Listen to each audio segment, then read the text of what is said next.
I'm go ahead and call this meeting to order. What? You're ready to read? No. You're okay, I'm sorry. Would entertain a motion to acknowledge the minutes of September 2nd, September 3rd, September 2nd, September 3rd. So moved. We have a second? Second. All those in favor say aye. Aye. Don't everybody chime in at once here. I still, Aye. thank you. What's going on up there is irrelevant. It's right here. Have a cookie. You'll feel Sure better. can. Well, I No, can't. you got one, you'll feel better. No, I'm good. Thank you, though. Okay, meet with Dave. Yes, I talked to Rod again about the backup generator. Yeah. We're still kind of trying to figure out what to do. He's still trying to get some information. Okay. Right now, whatever we do, we're gonna have to hook it up to natural gas. To what? Hook it up to natural gas, so it's got a fuel, so it's got Right. something to run on. And he told me that, out in where the electric, comes onto the property for the courthouse, which would be in the northwest corner, out by the tower, there was a gas line out there at one time. And so there's a chance that we could set a unit out there. But if we set a unit out there, then we'd be going whole building with it. But, there's some trade-offs here. You trade off, and do we have to run gas line? Do we have to barricade? That kind of stuff. So that's what we're still trying to kind of work out. What's gonna work best for the whole place. So, and he said he's gonna get back to me as soon as he's got something more information, but he's still talking about it. Okay. Anyway, that's what's going on with that. I spoke with, Rich Will, carpet and cabinet over in Tumwater. And there's a Mike Lucas I'm gonna meet with this morning between 9:30 and 10 o'clock regarding the carpet and the little file room and then the bathroom upstairs. So we'll get an answer on that. I spoke with Fremar, and Fremar is supposed to get back with me to schedule somebody to come out here and have a look at the keyless entry. And I've yet to talk to Charles Voorhees about the front porch on the county attorney's office. Is there some reason why that seems to be nobody wants to do it thing, or is it? I don't know. Okay. I know, I don't know. Well, no, I get that. No, that's not true. It's just, keeps getting kicked down the road is what's been happening. But I gotta call Steve Thornton up and see who's taking over his duties now that he's running the company up with her. I'm sure he's not gonna get personally involved in it. Right. Is, But it's just kind of difficult to do because it's a can of worms, yeah, Once we open it up, we have to deal with it, which means that whoever does the work is gonna have to have kind of an open schedule to be able to deal with it. They can't come out and say, okay, this is gonna be a 1-day job or 2-day job. It could turn into an all-week job. well, we gotta find it then, is there another handicap accident in office? No. No, Because we can't drag it out for months either. I realize that. Yeah. So I haven't really been after them because this time of the year, all the contractors are super busy and, they might be looking for work on the back end of their schedule instead of the, instead of the middle of their schedule. So I'll get it done one way or the other. And that's all I got. We got a bill from, is it Millard, Company? Frank Miller, Yeah. For a service contract, but it doesn't say for what. I have Frank Miller come in twice a year. Okay, We don't have a service contract with them. That I'm aware of. I'll call it and chase it down and see what they have to say. But Yeah. I don't believe we've ever had a service contract. well, that's kind of what I thought too, but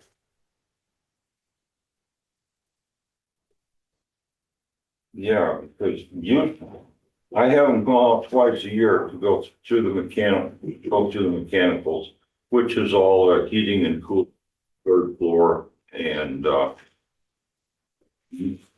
the second floor. and we always get billed for that, right? Yes, Yeah. So that's what and I didn't expect Joe to be aware of it at this point, but Susie, like me, didn't know anything about it. this is the first time I've seen anything like this in several years. So, yeah, this is something new as far as I'm concerned. Okay, I'll run it down though and see what's going on. okay. Anything else? Nope. All right. If I may ask the board's permission, to move. Jerry's got a lot of work to do, so if we could move them up to the head of the class, I'd appreciate it. If you all are okay with that, It's fine. Susie, of Yes, course, it's here for the entertainment. come on down. I'm probably entertaining, so. You wanna come over there? Yeah. Oh. Have a cookie. Oh. You'll not regret it. Take it to Thelma. Eat it. Good for You don't know that I haven't already had 10. you. I know better. Okay. Not that many empty spots. This is the second plate. Okay, so first off, I'm not sure what we're asking is, I do think that this probably, at least for the time being, it might belong with the Board of Health and have that conversation, but I'm trying to understand, and I think Susie and Joe are trying to understand, what are we talking about here? Okay. So we didn't even know the, what is it, environmental health even existed until Russ came aboard, and then Okay, that conversation came about helping them out because they were trying to get their department set up to where it could function, you know, like the rest of everybody is. okay, So Chris asked me to get them set up on her server with the email and everything. And then she lent them a laptop because the computer they had was old and wasn't gonna work for them. So they wanted something a little more, newer so they could operate. So I got that set up for them. They brought a laptop from her and we set it up for them so they could operate. Then they ended up buying their own. We gave that back to Chris, got it set up back for their environment, and then they had their own. But they were still operating, this was just temporary. Right. Chris asked me to get them set up in her environment so they could operate, and then once they got on their feet and got settled in, they would get their own thing. So okay. I never heard back on that, so, and until now, so. So what is it, So- again, She, right now, Chris has she got the gold plan with us where, like she pays so much amount, either a year or a month, and then like if she has problems with things, she calls, we help her out, Sure. or we come on site and there's no trouble. she's helpable? Yep, I am. yep. Oh, We don't, Meryl's never seen. huh? Nothing. Yeah, no, they have very few problems, so, I mean, every once in a while it's Just something, but one. no, zero. Get him. Yeah. So, we don't sit back and, well, when are they gonna call? When are they gonna call? We move on and do other things, and I'm sure that, as time went on, things got forgotten about. But, so this conversation came about when we found out that Jerry was taking over, and then he didn't know what was going on, and I didn't even know that whatever his name was, had his own, like I said, we didn't even know, Oh, yeah. we didn't even know that department even existed, so Right. this kind of opened up a bunch of stuff. So what Chris has right now is their department is covered under our gold plan, which means that, if they fall and have problems, if whatever they pay a month is covered, they don't get charged next quarter. So, And it's per He's- computer. yes, and he's on, that office and that computer and his email is under that package with them. Okay. Because she, wanted to help that department out until they got on their feet. So, Now, being that he's a department, the environmental services is a department, like the rest of them, like you guys, the board of supervisors, are paid for the emails, so I didn't know if you're gonna go do that again for that department and just pay for the email. Cause that's pretty much, oh, that's all he needs pretty much to operate. I mean, we have the antivirus and all that stuff, but that's like $5 a month. So, He needs to get under his own plan like the rest of the departments on. but I mean, he doesn't need new equipment. No, I mean, as far as I know, he's got the new laptop and stuff that we set up, but he did want to add another person to help out, so that was gonna happen. There was gonna need to be a computer for that. That's some of the. Well, discussions we he's had. contract, so, Yeah, and I didn't know that. yeah, no, I get that. Whether he adds someone or not doesn't, I mean, that comes out of his pocket. Okay. I mean, that's the long and the short of that. Like I said, we didn't even know the department existed until Russ came aboard, and then that threw a bunch of stuff up. Right. And I just, I assumed he was an employee. So this is just a matter of, if I'm understanding it correctly, and I don't want to put words in their mouth, but if I understand correctly, it's just a matter of, we pay you when you come in, she has a service agreement. Right, right. Okay. You guys don't have the service agreement like she has. Right. You just, whenever you have an issue, we come in, we fix it. Right. You bill you for whatever you do. So if he wants to enter into a service agreement, that's between him and, it's not between, so I get that. Well, yeah, so I told him to ask you guys, 'cause I didn't know I don't know what the board of supervisors tells the departments to do. Hey, we're gonna do this, so you guys have to agree to this, or to be part of this type of thing, or they operate independently. Right, yeah, and then he is a contractor, so, I can't, But the department or the office is part of the county owned, right? well, I guess you could technically say, I guess but the equipment that he uses is not county owned. Okay. I think they bought it. Yeah, who owns it The county owns, Lee, if I may, Yeah. that's why I'm here today. So we have a laptop that we helped You're gonna need them some set milk. up. So the Rust team could come in. When Jerry was contracted with the Board of Health, I had a conversation with him and said that, we'll get you through till the end of the fiscal year, meaning June 30. And then from that point forward, you're responsible for your own IT services. Whatever you choose to do, you are responsible for that within your budget. But the equipment is owned by the county. It's not environmental. It's the county owned Right, and equipment. that's the way. So it would go back to the Board of Health. Yes, Yeah, Yeah, I think they bought the new one. yeah. I think you guys paid for it. yeah, I Well, think we you guys did, did. but you got a grant for another one, right? Yeah, well, as soon as we can work all this out, yeah, I'm gonna pursue it. I did get the okay for expenditure for equipment, so I can use it wherever I want to. Well, and Plus that's he what, has an operating budget, outside of his contract, so and it is on the Board of Health's agenda to talk on Thursday, but I think there's some confusion because there's several things, like we pay for our own server, Jerry's not on, environmental health's not on. our see, server where because we're I not got the same. confused was when we started talking about server. So she has an in-house server like you guys do. Yeah, Her email used to reside on that as well. But now her email's on the cloud, so she has to pay for that, just like you guys have to pay for Yeah. yours. Right. Before, she didn't have to do that because her email was housed on her own server. Right. But with, you have to maintain that, purchase that, and get that all on your, so there's an expense there versus letting somebody else handle the hardware and software. You just pay for the service. So what you're saying, what I'm hearing you saying is that we can put his email on the cloud.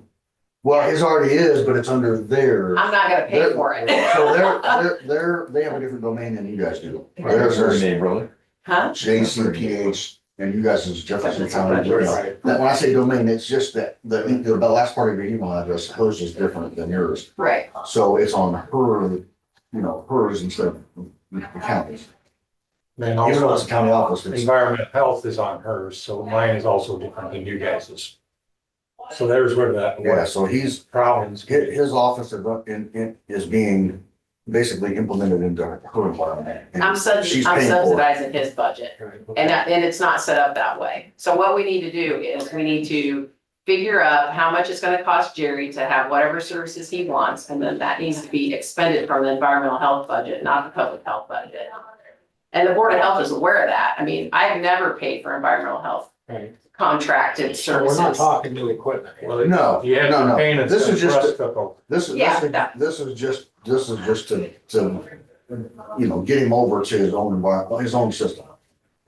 If he wants to stay, you know, like, and not use it, that's fine. The only thing he'd have to pay for is the email, if you want to. So, you know, like before, there was a different email address for environmental services, for environmental health, whatever. Yeah. And so he had to let the people know that, hey, my address has changed, this was in the house. So now that's all he would have to do there as well. But we can set it up to where for a short time, the email from his address he has with Chris can forward to that new one until he can get people. This type of stuff happens. This is normal stuff. I mean, it's not end of the world type of thing, you know. People change things all the time, so it's not gonna be a problem, but we just need to figure out what to do.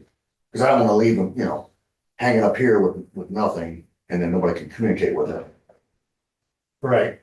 But But my, then again, my I don't take need- personally, if it comes back before us, my take personally is, I don't necessarily, I mean, I think it needs to be in the system because it is county business and we need to be able to have access to it in the future if something changes in that regard. As we found out when we switched over from first administration, if you will, to Russ, that there was a lot that was out there that we didn't have access to. So I understand that part of it. But I personally feel that he establishes what he needs to run his business and entered into an agreement with public health. And so that cost is to be borne by the contractor. And if he wants to pay for it, The contractor is a county. Yeah, It's a county service. Why would I be paying for a county service? you're a contractor, I'm not gonna pay for your services. Okay, so why was Russ being, You just heard it. so Okay. basically what, okay, help out, I understand the word help out. Okay? right, that's, So now I'm just finding out now that, again, and I don't have a problem whatever to solve this problem is, but if it comes out of the county budget, that's fine with me, but when you say I pay for it, let's say that environmental health will pay. What I'm saying is that if my position, I'm not speaking for these two, it isn't before us, it's gonna go before the Board of Health. Sure. All right? So that's the first place it's going to go.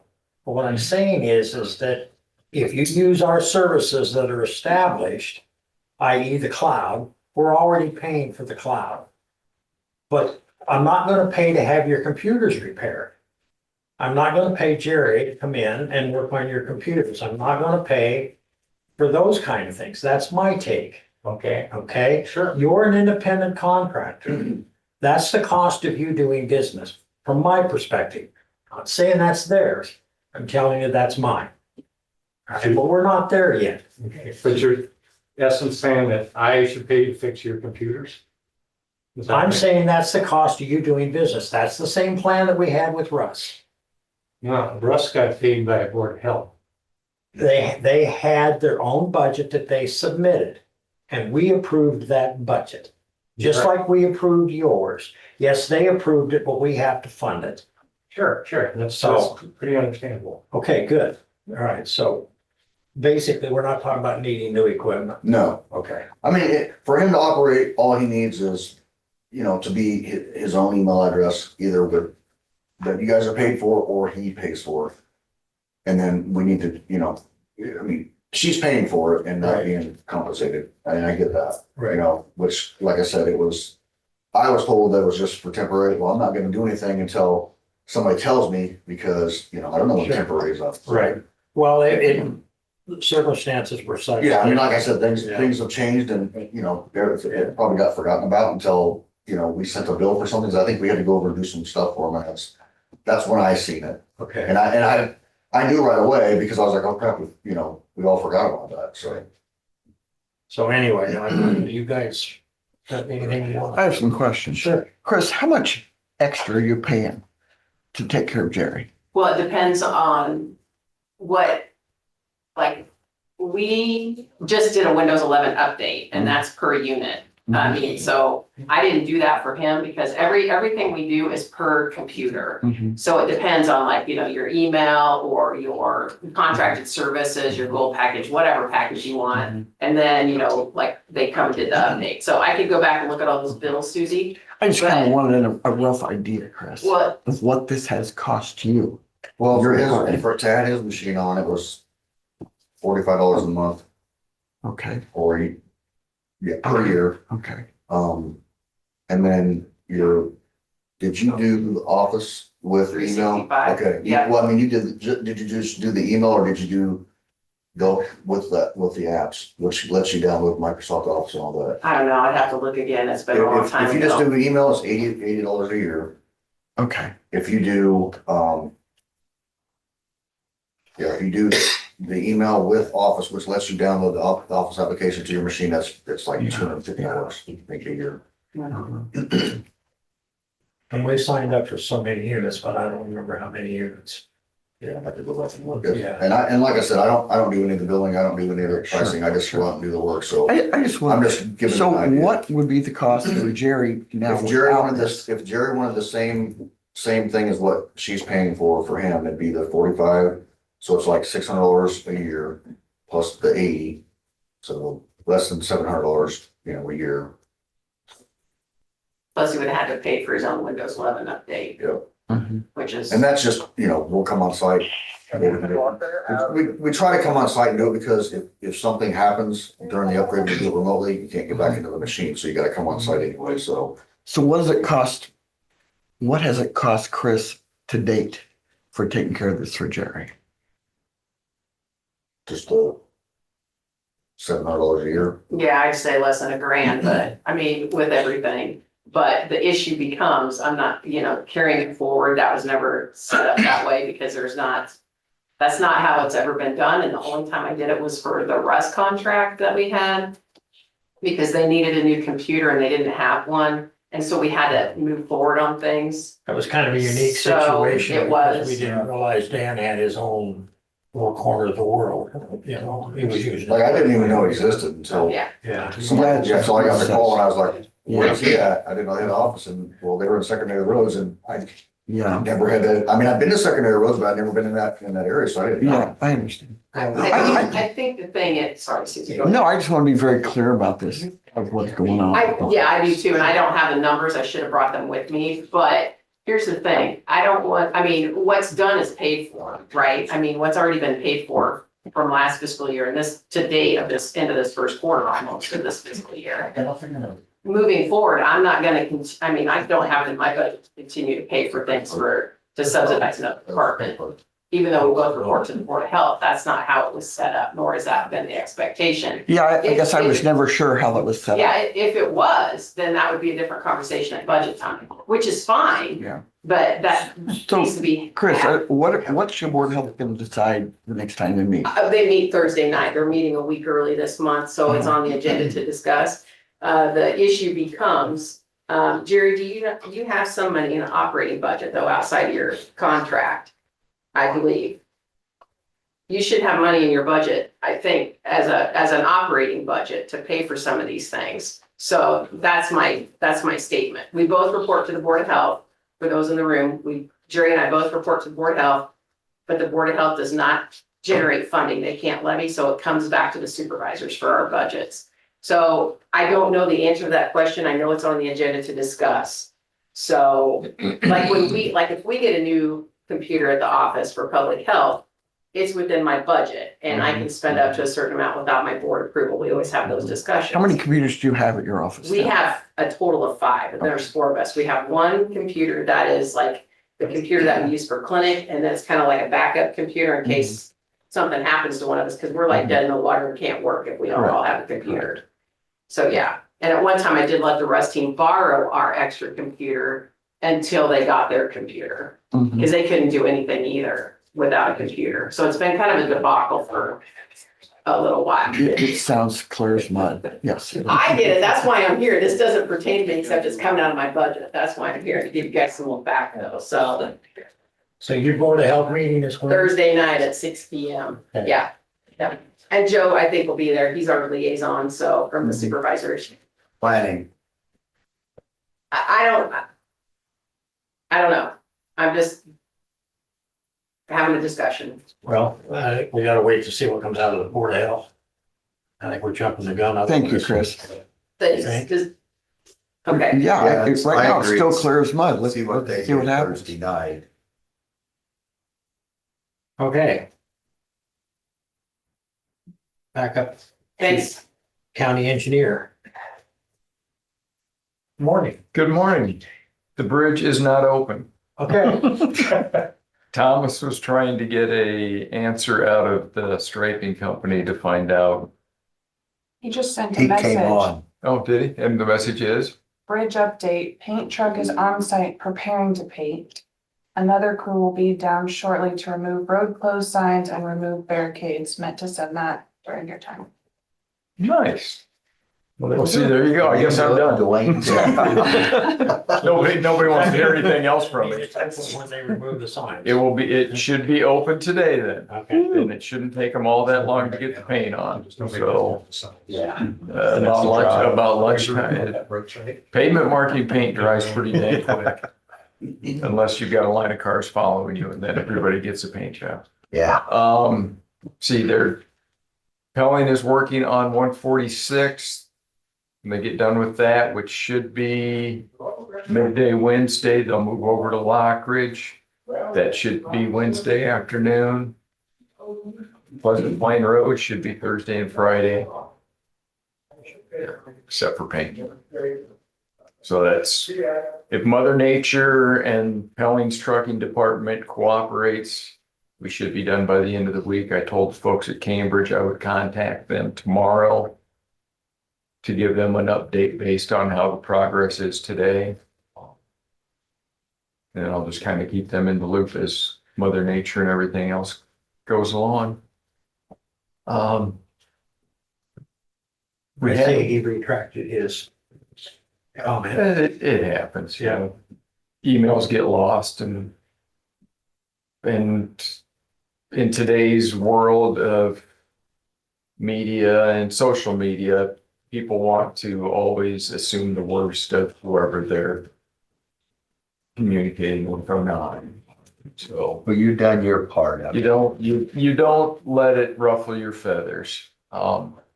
Something we discussed there in the department this morning. We had our monthly safety meeting. It's time for our annual hearing check, so we didn't really have a formal presentation. We just discussed the importance of monitoring hearing and the things that can happen to you if you don't keep up on your hearing health. I used my father as an example, who was told 20 years ago that he had irreversible hearing loss and there was nothing he could do. And then he went to a different doctor 10 years later and the guy says, I wish you'd have come see me 10 years ago. We could have done something about this. You know, so I told him that depending on what the results of the hearing screen was, because we've been doing it the last 3 years, and we missed a couple of years when I came on board because I wasn't aware that we had that set up. But we have baseline data on all our employees back a number of years so that we can see if they have hearing loss and they can take that to a provider if it shows a concerning trend. And we have a couple of employees that have that. And I asked Melissa to contact our workers' comp provider just to find out how they approach that and what is our proper procedure for those guys getting that check, because our health insurance policy does not cover hearing loss. So we're doing that. And then we also discussed the disposal of county waste material. It's like when we do a bridge replacement, if the local landowner wants that bridge deck, that to us is junk, that we would have to spend resources to cut up and dispose of for fairly small return, we'll drag it off into their property and just leave it. And then last week we were disposing of a bunch of broken up asphalt and dirt, and there were some farmers that expressed interest in it, and I told the guys, we can deliver that to them because we don't want it. It's just in our way. But they have to understand they can't put it in an area where it's going to be below the water table at any time. So they have to understand. Well, a couple of the people that were interested in that were members of the department, and the guys didn't tell me that. And while it's not, I don't think it's a bad thing that they made use of it, but I wish they would have told me in advance so that I didn't have somebody call me and say, hey, your guys are hauling material from your shop to their property. So I told them there's probably nothing seriously wrong with it, but it doesn't really pass the smell test. It looks bad. And so we've kind of set up, so if that happens in the future, that if we have a waste material that we're going to get rid of that they think they may have use of there, to contact either the road superintendent, the assistant to the engineer, or myself to verify that we don't have a usable outlet for it, or something that's saleable. And with the waste asphalt and dirt, it's really not even good for fill underneath anything because it's not a uniform material, so you can't compact it. And you can't get uniform compaction, so you can't build a building pad out of it, or even a driveway. And that's why we don't want it on our level B roads, is because of the different size materials. As erosion and runoff happens, that those chunks of asphalt would come to the top, and then the blade operators would be blading that stuff into the ditch, and you just have a mess. So that's where we're at with that. And let's see, still working on plans for Libertyville Road. Just about have those buttoned up, but I keep getting sidetracked. And I'm waiting to hear back from Calhoun Burns on adjusting some of the clearing and grubbing limits on the Grass Tree Bridge, so we can get the easements for that project finalized.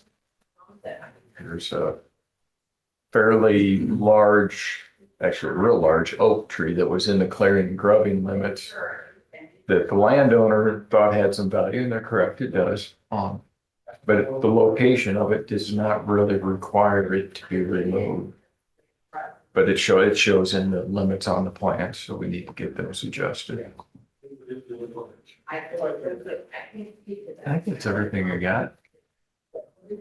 Question. Yes, sir. Back up to the bridge replacement, and landowner taking are they gonna take everything on a bridge replacement, or just the decking, what they want, or Oh, no, if they want it, they got it, take everything? blood, guts and feathers. Okay, Yes, sir. that's clarification. Thank you. Oh, dear. Have another cookie, that'll help. Anything else for Dwayne? No, but people will be happy around Libertyville if that's gonna be open later today. Yeah. So we will be closing the road next year for the asphalt project. Are you coming up to the city limits, or just to the bridge to Libertyville? What do you think For replacement of the repair of the road? Yes. We go from the curb and gutter section east of Key Boulevard all the way to V64 in Libertyville. Okay. So everything that is what I consider a rural cross section will be rehabilitated. Well, we're not going north, right? It'd be 60. No, sir. No, that was part of that was the half of the grant that didn't get funded. Okay. Is the city wanting to do the rest of it on up to the roundabout, or you've not discussed that with them, or? I don't want anything to do with that curb and gutter section. Or the right. Yes. That does not. That'd be their responsibility. Well, a good chunk of that's county property. And it doesn't, that does not fit with the rehabilitation method we're using from the segment that we're doing. I was asked that question, so. Yeah,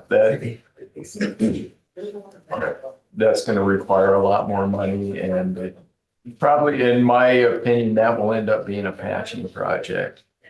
Just to rehab that is not easy nor cheap. It would make my life easier if the city would just annex all that, and then Melanie Carlson can deal with making that road better. Give them time. I'm trying. Thought they were going to when they put the sewer in. Yeah, but that's a completely different kettle of fish. Just because the curb and gutter and the urban cross section inherently makes construction more expensive, because you can't just build up, because then you fill in your gutters and you have no storm drainage. It can be done, but it can't be done cheap. And then it runs into yards like you used to have on Ash Avenue and over in Mockridge. Yeah. That's all I got. Anything else for Dwayne? Thank you. All right. Discuss and consider potential sale of county-owned property. Don't run away, Dwayne. Oh, thank you. I want to give this a go. Good try. Nice try. He just hit the door. I got a question. So remember when the deal she was painting the line? So we're not, just so we're not deciding today whether to sell or not sell or whatever. Well, I guess you could decide not to sell, but we would be setting the date for a public hearing before any. Yeah. This is, that's. One's the highest bidder. Yeah. It's on top of the computer, it's not like there's number. So anyway, and I handed Joe, and it's, yeah, okay, thank you. I think it's in your packet, guys. There is not a schematic, a plat. And I think there's pictures. Did you have pictures? Yes, I have. Okay, Susie, you got pictures? Okay. I do. This is what Dwayne drew up just to kind of make it clear if you notice, and I'm not sure I got this. So I think I labeled it wrong, but I put top on there, right? Yeah, you got it. Good job, Lee. Yeah, well, she had to tell me I had to put it on the bottom. I know. I did. I would have put north, but that's okay. So basically what you're seeing there, what Dwayne has suggested, and you notice that we go across the road. There, that enters into Terry Henshaw's property, where the house is on down the, see what I'm talking about? Mhm. Okay. And then the other picture, Joe, you see what I'm talking about? The area? Yeah. Yeah. Okay.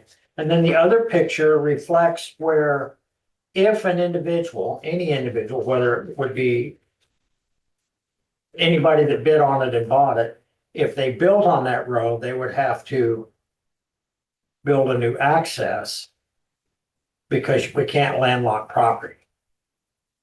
And so Mr. Henshaw's property potentially could be landlocked. I don't know. Joe, do you have an access further up? Yeah, I got further south. Okay. There's an access. Okay.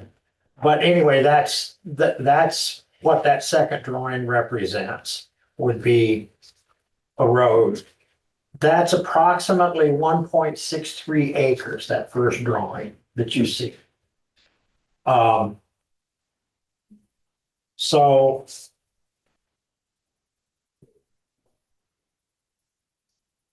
that's something for you, we would consider like during the public hearing and that.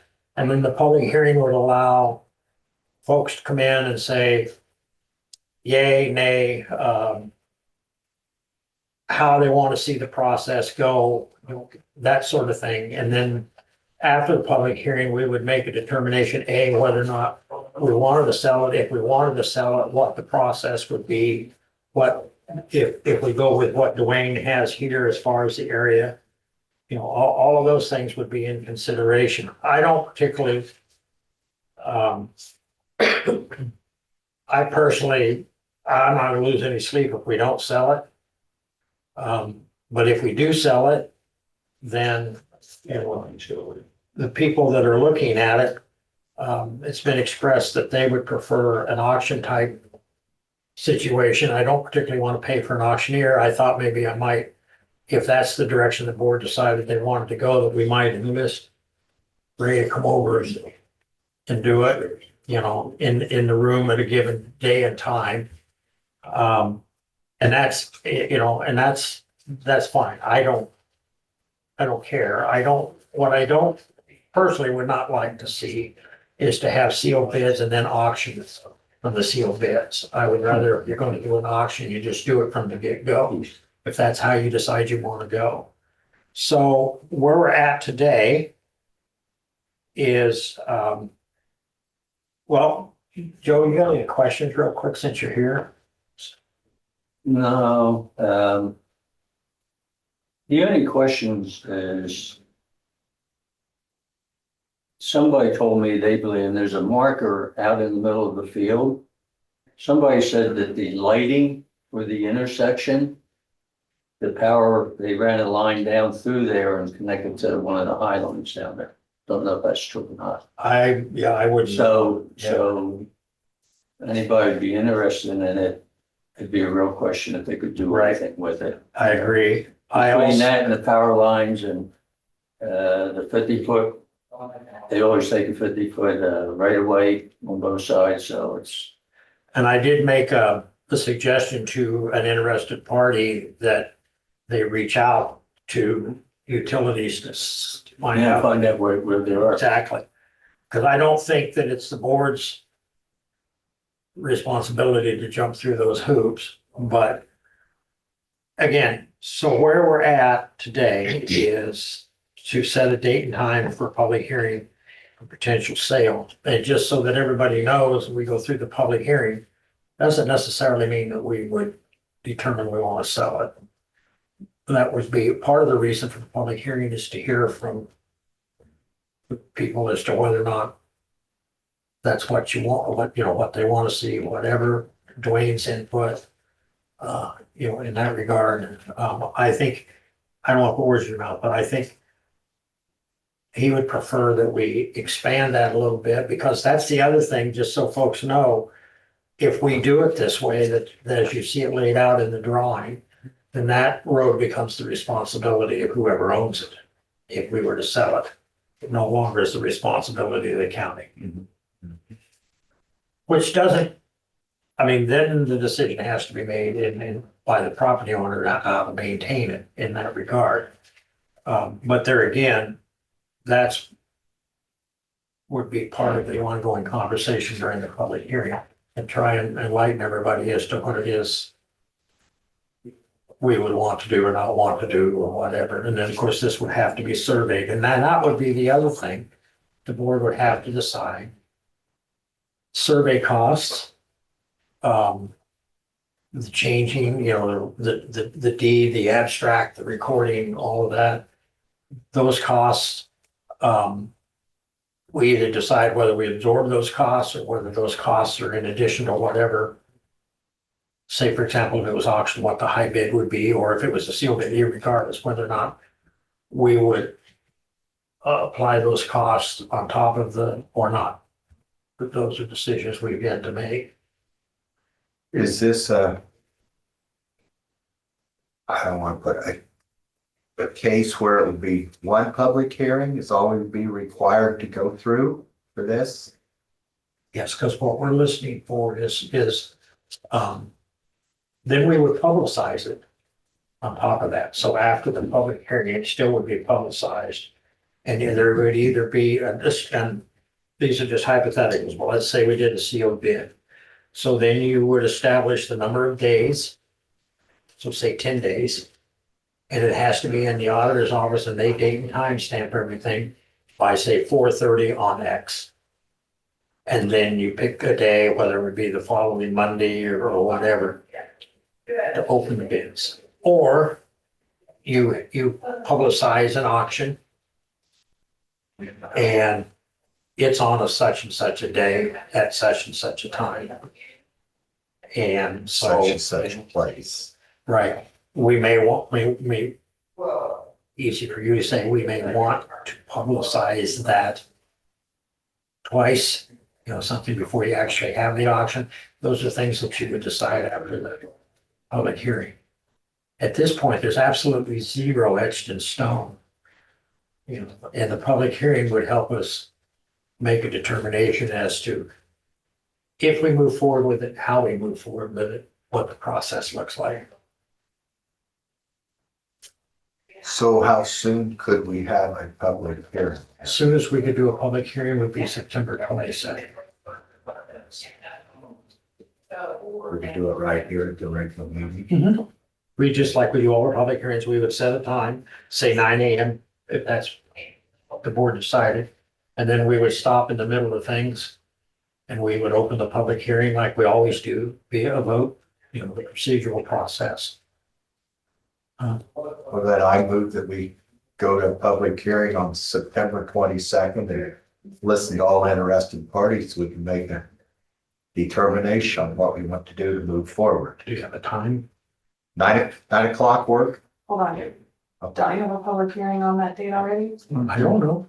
I think we do. There's. I could be wrong. Oh, I feel like no. there's another, Write that down, Joe. 9:30? Wrong. Go to 9:30 then, or wait, you better check to see what you got. We can't do two of them at the same time. And then I could tell you. Oh, that's. The other one will take long distance. So if they shovel it, so you should understand. Okay. I just feel like there's, Okay. but I haven't been here. Joe, can I ask a question You sure? about, you talked about the road would become private. Does that affect the party that already lives there? Does that mean he loses his road? No, it doesn't, it doesn't. What, sure. You guys have something on it in a second. We do? Just- This was good. I don't know what she's gonna tell me. Here. So, No, this. Okay. okay, so you see the other, on the second, this page, can you? Oh. So if, Okay. so an easement, first off, you can't landlock anybody, that's the law, Mhm. For okay? Quince. So Oh, the okay. party, if we sold it and the What party time? that purchased it, they could not build on the road and enter it an easement, and it would be a perpetual easement, which would allow access. Or in that picture that you're looking at now, if they opted to build on that road, they would have to So Joe construct could make his for 10. another access, which is what you're seeing there that Dwayne lined out, You see, Mhm. which is where that access would have. Okay, Does all that right, make but it sense? won't affect Terry. You about that. Okay. Well, it could and it couldn't. It depends on, I mean, if he loses access to that road, it's gonna affect him to have to go a different, slightly different direction. Okay, Is that help? yeah, Okay. yeah.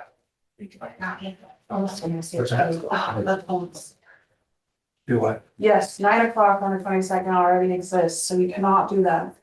One that would be relatively short. That's a good question. I don't know. It's Quince from level B to level C. Yeah, it depends. If there is as much support as the petitioning party told me, it should be very quick. If there are people that object, it could be a barn burner. So We'll see. we do 9:45. 45 minutes covered. that's Abby's call. She just has to put it in my motion. It's not my call. 9:45 then. Sure. You can make it subject to continuance also for your hearings, so that you can have a schedule for the second one. This time should be, then continue the first one to a later date and time. It's nice having smart people in the Yeah. room. Sure. When will they get here? He's sitting behind us. I don't think he heard you. Okay, I was talking about her comment. Like, when did they get here? Oh, well, yeah, he's already here. so yeah, we have a motion. Do we have a second? Repeat the motion. Okay, repeat the motion. I move we have a public hearing on September 22nd at 9:45, having to do with the property on On Osage. Osage. Second. Okay. Any further discussion? Okay. Hearing none. All those in favor say aye. Aye. It's 9:45 on the 22nd. Got it.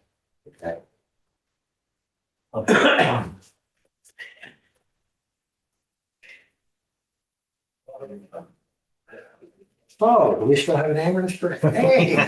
He's still here. For you guys, I don't really have a lot. Okay.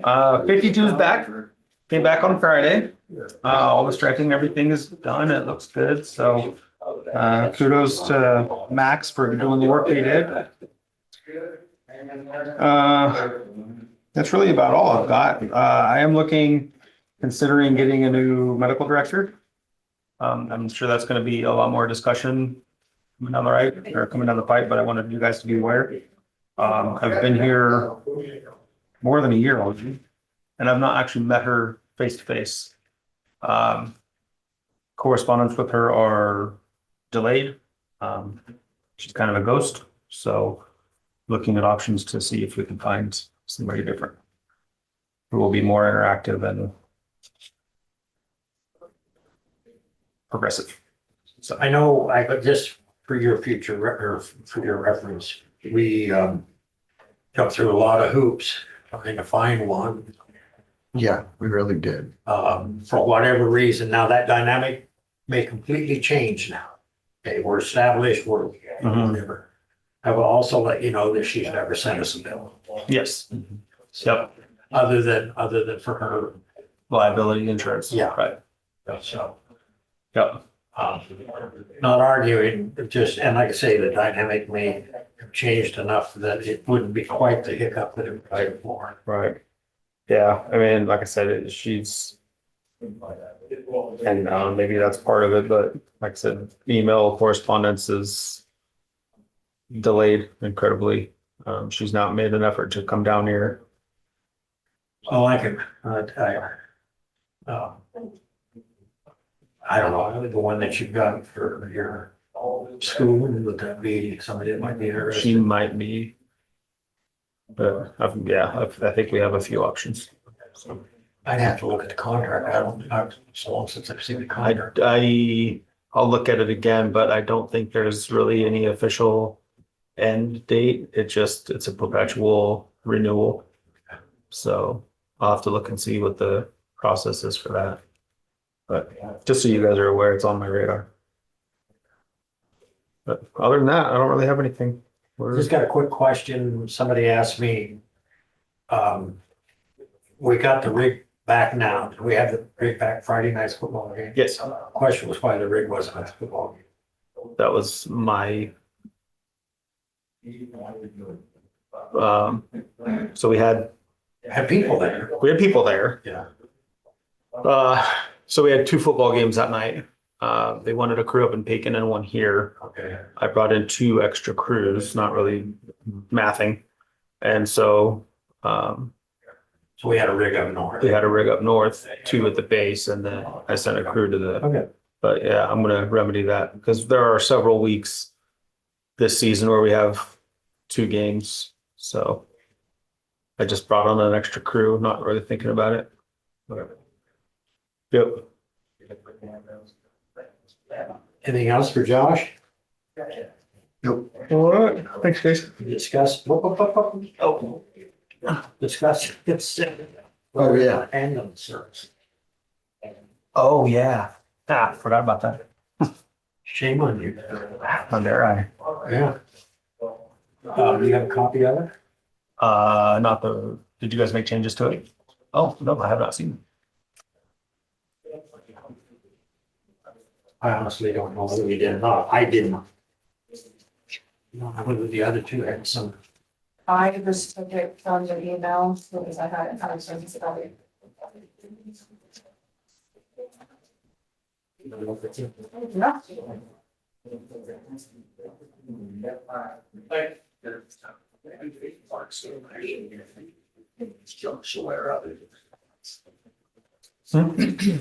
He's got it. I I made mean, I marks have on, a copy, but I made marks on mine, highlight where it should be changed. I was So just we- looking through that, yes. Yeah.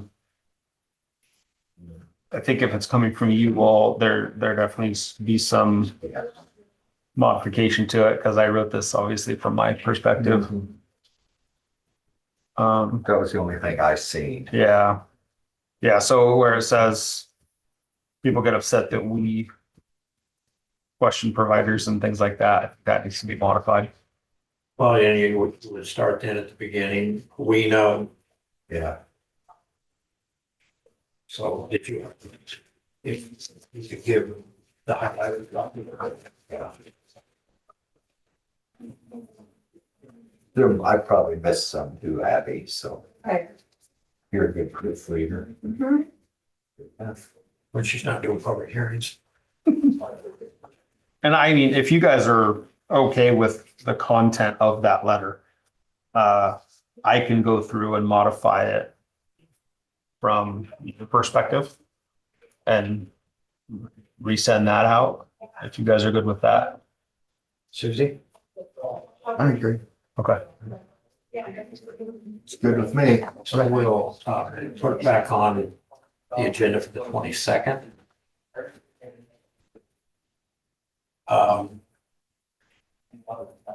Is there not a meeting next week? Changes.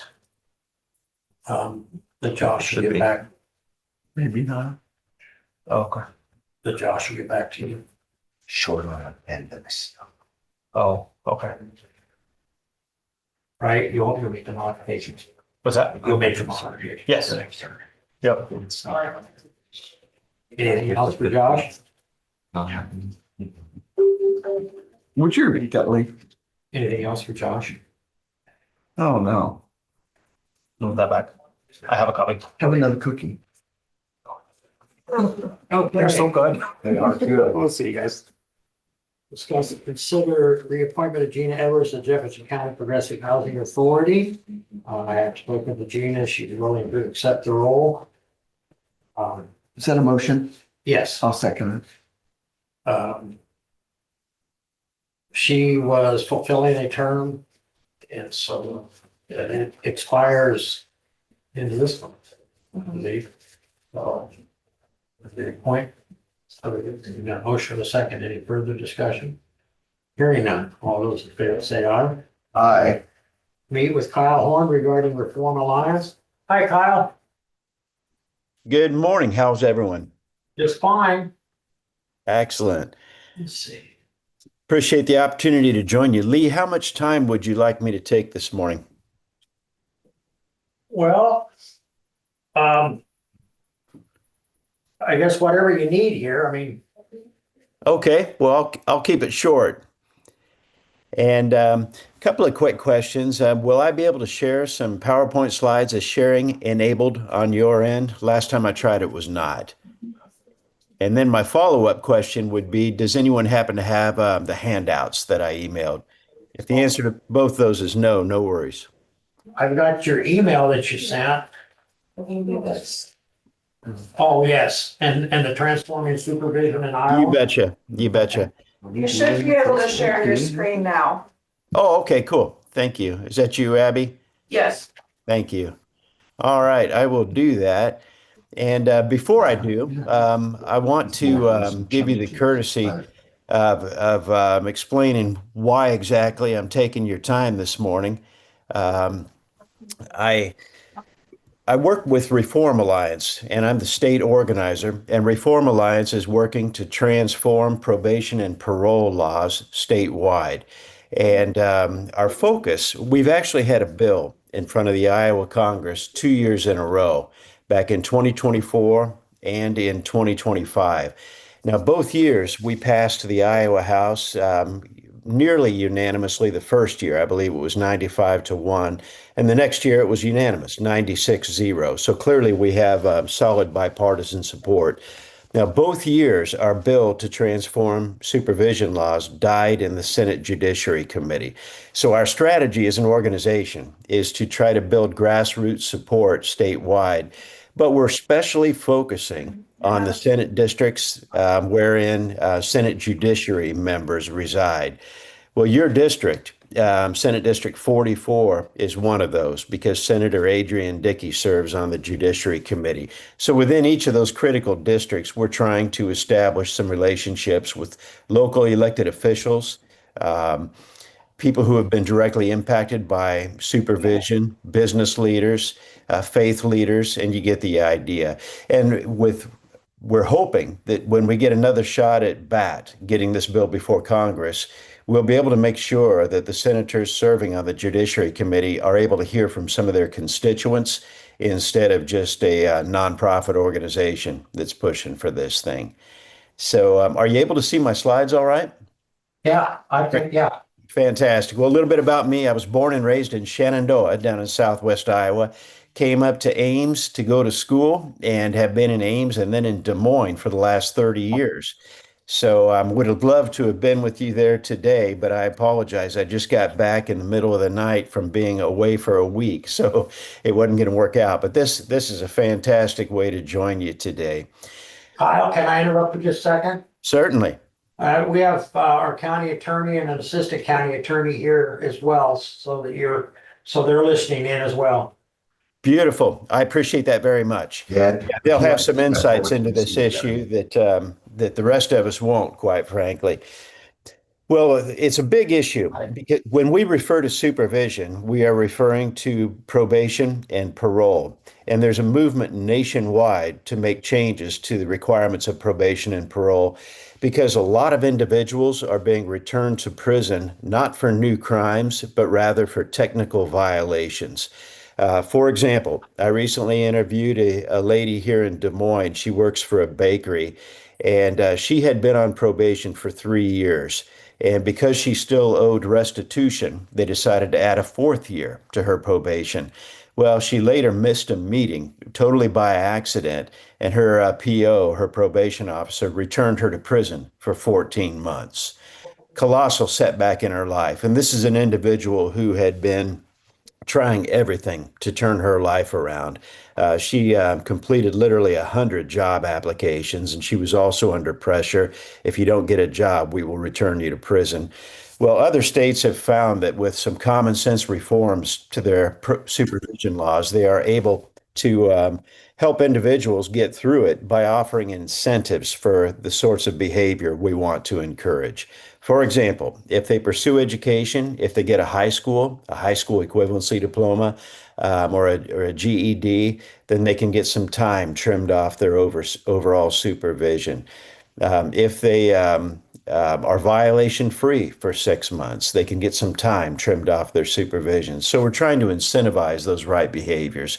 It impacts a lot of people. We currently have over 35,000 Iowans who are under supervision. And as I mentioned, many of them are going back to prison for technical violations.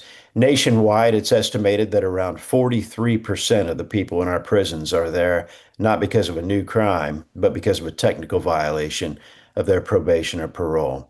And supervision will have an impact on millions of individuals, and it will save taxpayers millions while improving safety. And in fact, the Iowa Department of Corrections recently completed a study in 2 judicial districts that reinforces that conclusion.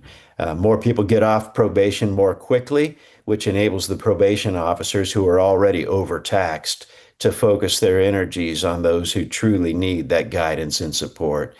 And of course, families and communities are disrupted by our currently ineffective practices. Our proposal is, again, compliance credits. We reward individuals who are under supervision for the positive steps they're taking, such as gaining employment, completing education. And in so doing, they earn credits to reduce their supervision time. And this encourages responsibility, rehabilitation, and workforce entry. And obviously, workforce entry is a component that bears emphasis, I'm sure, in Jefferson County as well as in the rest of the state. When you poll employers about their greatest concern for the future, topping the list is always our declining workforce. Now, it may be less a factor at this moment in time because, of course, with the current economic uncertainty, a lot of employers are pulling back from hiring. But we all know it's cyclical. It will come back. And demographically, the state just does not have the numbers of people necessary to fill the roles we need to thrive economically in the future. We'll improve public safety through those incentives, reducing taxpayer costs by reducing unnecessary incarceration, strengthens families in the local communities, and builds Iowa's workforce and economic stability. And again, the reason it's important at the local level, I described our efforts twice to get a bill through the House and the Senate. Local leadership matters. Our senators will listen to local leadership. And if we could gain your support for resolutions that encourage the legislature to adopt compliance credits, that will help us to advance this goal. We're engaging local law enforcement, businesses, and faith leaders. And it's an opportunity for us all to be a part of a movement to modernize Iowa's supervision system, much like Missouri has done. They implemented compliance credits, and so far it's saved them a ton of money, improved public safety, and it's getting more people into the workforce and self-sufficient. So that's my ask, is that if you're willing, we would love to be able to count on you as a strategic ally. And next time we get a turn at bat in front of the Iowa Congress, to be able to perhaps invite you to add your names to a letter of support for this initiative, add your names perhaps to a letter to the editor, and let our senators know that this is something that will truly benefit Iowa and their constituents see it in that way. So that's all I have for the presentation. I would certainly welcome any questions that you might have. You have any? Kyle, my name is Chauncey Molding. I'm the county attorney and prosecutor here in Jefferson County. Yes. What's your engagement and what's the position of the State Department of Corrections on your proposal? You know, the State Department of Corrections was neutral on it. However, given their recent study, we're hopeful that that will change. You know, I think, frankly, as in a lot of large state departments, there is a commitment to the status quo. And among their potential objections were they felt that this may increase the workload on their POs by forcing them to track these compliance things that would result in credits. And yet we did have a fiscal study done through the Iowa legislature that indicated otherwise, that it would in fact be a time saver, that systems could be implemented that would automatically track those things and reduce the time under supervision, and that it would in fact free up the busy PO's time to focus on those difficult cases. So you're not fighting, we're you're hoping not we fighting can. against that. I beg your pardon? You're not fighting against them on this. We're fighting against them, you ask? So you're not. It's not opposed by the DOC. No, certainly. And in fact, we hope to speak with them soon about the results of that recent study. The study ran from 2021 to 2024, and they just recently issued a release on that, which frankly affirms all the points we're making. And so we're hoping that their previous caution and neutrality with regard to this bill will instead convert to some support of it, unless, of course, they would desire an administrative change rather than a legislative change. But we are of the view that a legislative change would help ensure equal treatment across the judicial districts in Iowa, and remove some of the subjectivity frequently that the POs have when considering their individual cases. Mark, you got any questions or anything? No, I don't have any questions about it, but yeah, it's a problem. We get them over and over again on probation violations. Are they, We can get some, well, I think we had one individual back 18 times on probation violation off the original charge. Wow. So would something like that change it? Well, I'm not- certainly anything would help. Yeah, but what I'm asking is that based on what Kyle has expressed in terms of technical violations, are you seeing that, or were those 18 times legitimate parole violations, so to speak? I can't speak to each one of them, but it's been a problem. I've said it for years that the way it's set up now is not working. Somebody can get stuck on probation and they'll continuously come back 4 or 5 years, multiple times a year. And what are we doing? We're not helping them any. Right. We're not leading them in a certain direction. Each individual is separate, but in its own case, but we're not doing anything for them. We're just continuously throwing them back in county jail, which is costing a lot of money. Well, I was saying, you and I can attest, we've had many conversations about not getting reimbursed. The taxpayer, I mean, so. Do you have any questions, Ted? To what extent would this reduce the supervisory hearings for revocation of the parole and probation? I appreciate the question. There are some pretty strong guardrails around this legislation. The maximum amount of time that could be reduced from their overall supervision is 40%. And moreover, individuals who are guilty of a violent crime would not be eligible. Okay. So yeah, we felt it was a pretty modest ask, and the observation that a lot of people are being cycled in and out of prison. Interestingly, the DOC, Iowa DOC, cited that same fact in their study, referring to the fact that probation or parole often is just a brief sabbatical from prison. You know, they go right back in, and many people do not realize just how easy it is to get a technical violation. Is there a study bill in the legislature on this issue by the legislature at this time? There is not at this time. We had HF 349 was introduced in 2023, and that's the one who passed the House of Representatives by all but a single vote. Then it went to the Senate Judiciary Committee, and it died in that committee.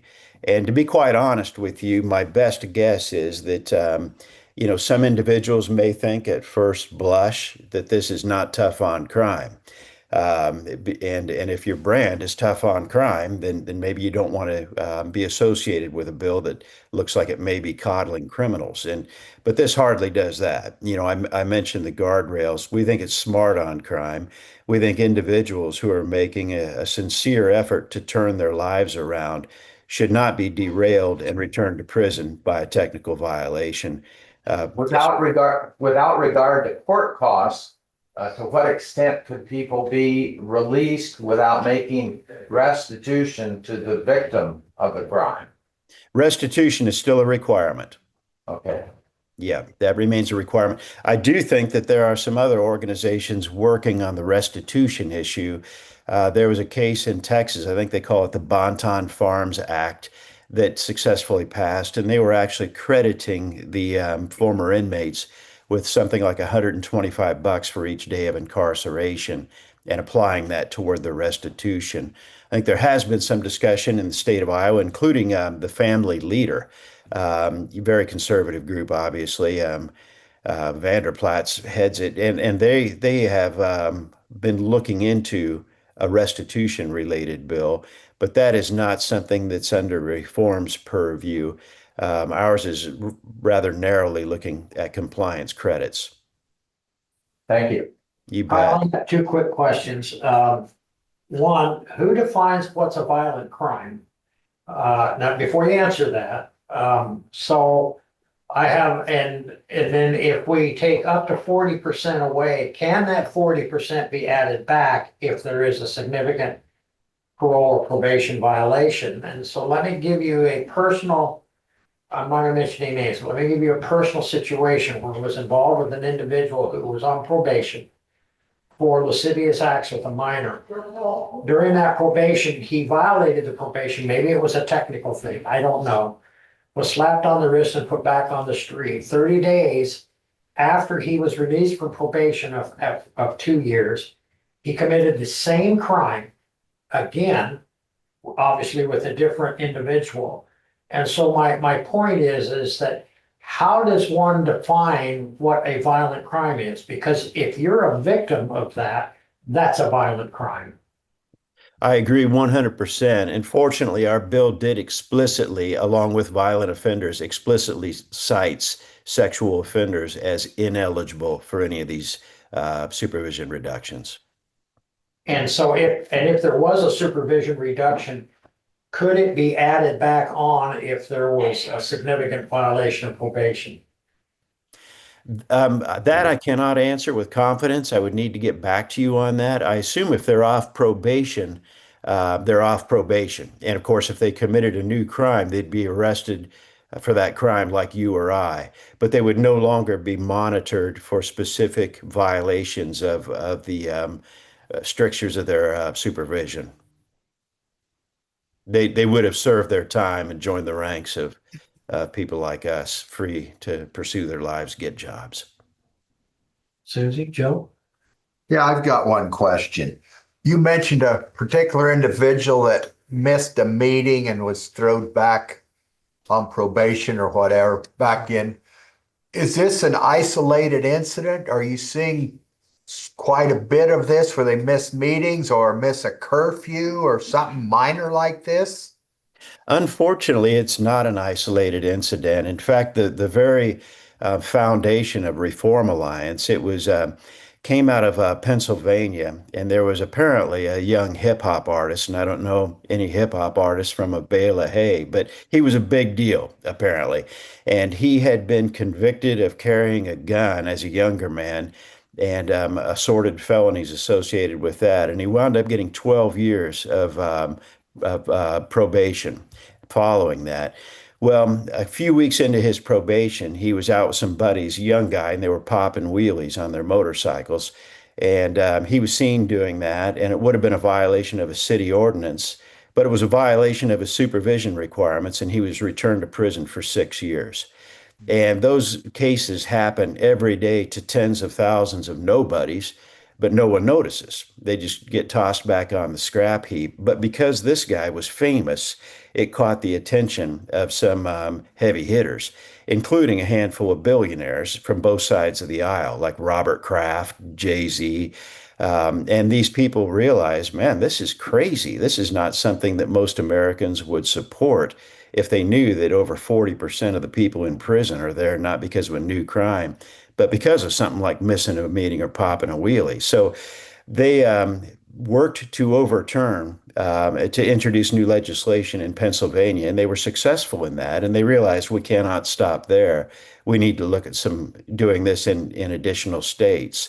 So they picked 9 other states in the union, and fortunately, it turned out Iowa was one of them. So at any rate, no, it's not unusual. If you talk to any specific POs, sometimes they will say, "Well, clearly it's often the straw that broke the camel's back." But then with others, you learn that it was simply the final straw came out of the blue, and they were returned to prison as a result of that. If any of you worked in manufacturing, you're probably familiar with the fact that, OSHA inspectors are human beings, they're individuals, and they might have entirely different views of what constitutes a violation than someone else. I used to be in manufacturing, and I'd know one inspector could walk past a machine and say, "I see what you've done there. It's perfectly reasonable. You're controlling the hazard." And another could walk past that same machine and cite you for a violation. So it's that subjectivity that makes it a nail biter from the standpoint of the individual under supervision. We think that putting guardrails on it in the form of a bill would in fact diminish some of that subjectivity and enable these people to get on with their lives. Thank you. Anything else for Kyle? No. Kyle, we just had just to meet with you today, so if there's information, things that you want us to take a look at and resolutions or whatever, if you would send them to us and we would discuss it with our sheriff and our county attorney's office and with the board and decide whether or not we want to move forward, we would appreciate that. Yes, that'd be much appreciated, and I will do exactly that. We have a system called Nation Builder where we will be inviting prospective allies like you to essentially add your names to the list. There would be no obligation except that we would contact you when we do have another shot at running this through the Iowa Congress and invite you to add your names to a letter to the congressman or a letter to the editor and the like. And I will be talking to a lot of local elected officials across the state and law enforcement, and I'm finding a surprising level of support. I think much like some of what I heard in this meeting today, typical Iowans realize that the current system is broken and in need of improvement. And, like any other bureaucracy, there can be mission creep. And I think that's what we have seen. And it's time to clean things up and make it more equitable for all Iowans. But I really appreciate your time today. All right. Thank you, Kyle. I appreciate it. Will you give me host back, please? Yes, indeed. You want to take over for a minute while I go see if the restrooms still downstairs? If I can figure out how to do that, Abby. If you click on the supervisors, there should be an option to make host. Oh, okay. Hang on a second. There it is. And there you have it. Thank you. Thank you.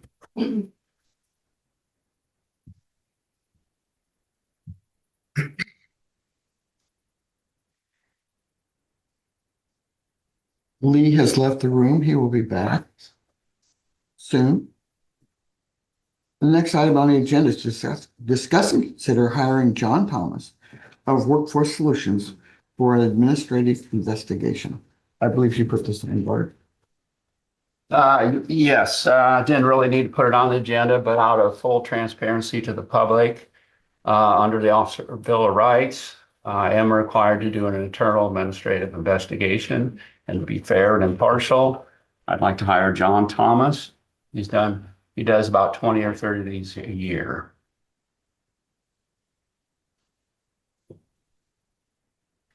Do you have any questions, Joe? Now, he's gonna listen. About what this is gonna cost? I was worried. Up to 3,500.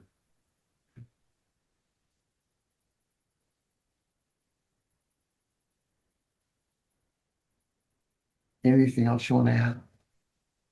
No, I'm required to have this internal administrative investigation, and I'm going to be fair to all parties, impartial. I want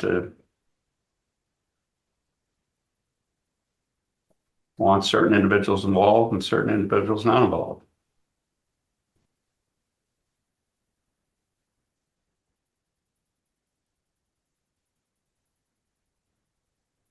Well, my question that just comes to the top of my head,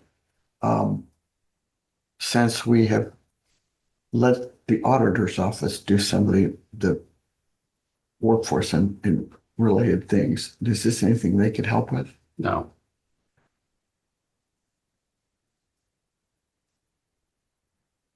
Anybody have any comments? Joe? No? Just leave. Back from the base. No, good dungeon, yeah. What? Nothing. Oh, goodness gracious. Still there. Yeah, we're at the point where Joe's listening. I've asked a couple questions. Okay. Bart wants to be fair and impartial and transparent with the investigation. I'm sorry. Bart wants to be fair and impartial with an investigation. Okay. I I'm think that's reasonable. Okay. I want you to be fair and impartial, especially if it's me you're investigating. okay. Okay. John Thomas does about 20 or 30 of these a year for different agencies. And there's a process to follow. And he's familiar with the process. And it'll be fair, impartial, independent of my office. In light of everything going on, I think it's probably a good idea. Well, go ahead, yours. No, I'm just wondering what's going on. I mean, does this have to do with the incident a moment ago? I cannot talk about that, Susie. Right, I'm just I cannot talk about that, and I'm not gonna say what it relates to. But this is under Officer Bill of Rights, and I have to have an independent internal administrative investigation.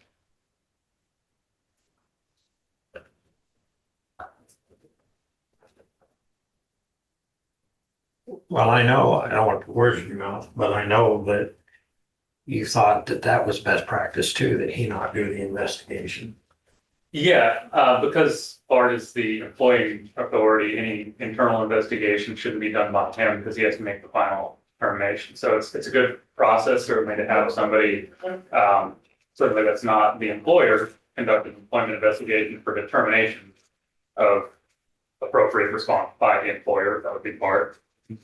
So I know John Thomas, I know he's done a lot of these, he's an effective workforce investigator. So the only thing I would ask is, as much as can be, and well, the reason I say it that way is because I'm not sure how outside an inner circle you can get, so to speak, more choice of words, but to keep Christie and or Darcy involved, since they are our HR, when I say involved, at least in the loop, and potentially Chelsea as well. I know you've reached out. I've reached out to Chelsea. Yeah. Just to make sure, you know, in that regard. And then we have used John Thomas before, and presumably is familiar with employment law or whatever in that regard, right? He's familiar with this law, yes. So, do we have a motion? I'll make that motion that we allow him to hire outside. Can I ask a question? Is there, will we get a like Invoice. huh? Invoice. Well, an invoice, but a contractual, so that, I mean, it's not 433,000? Yes, Okay. yes. Okay. I think he's already sent it to me.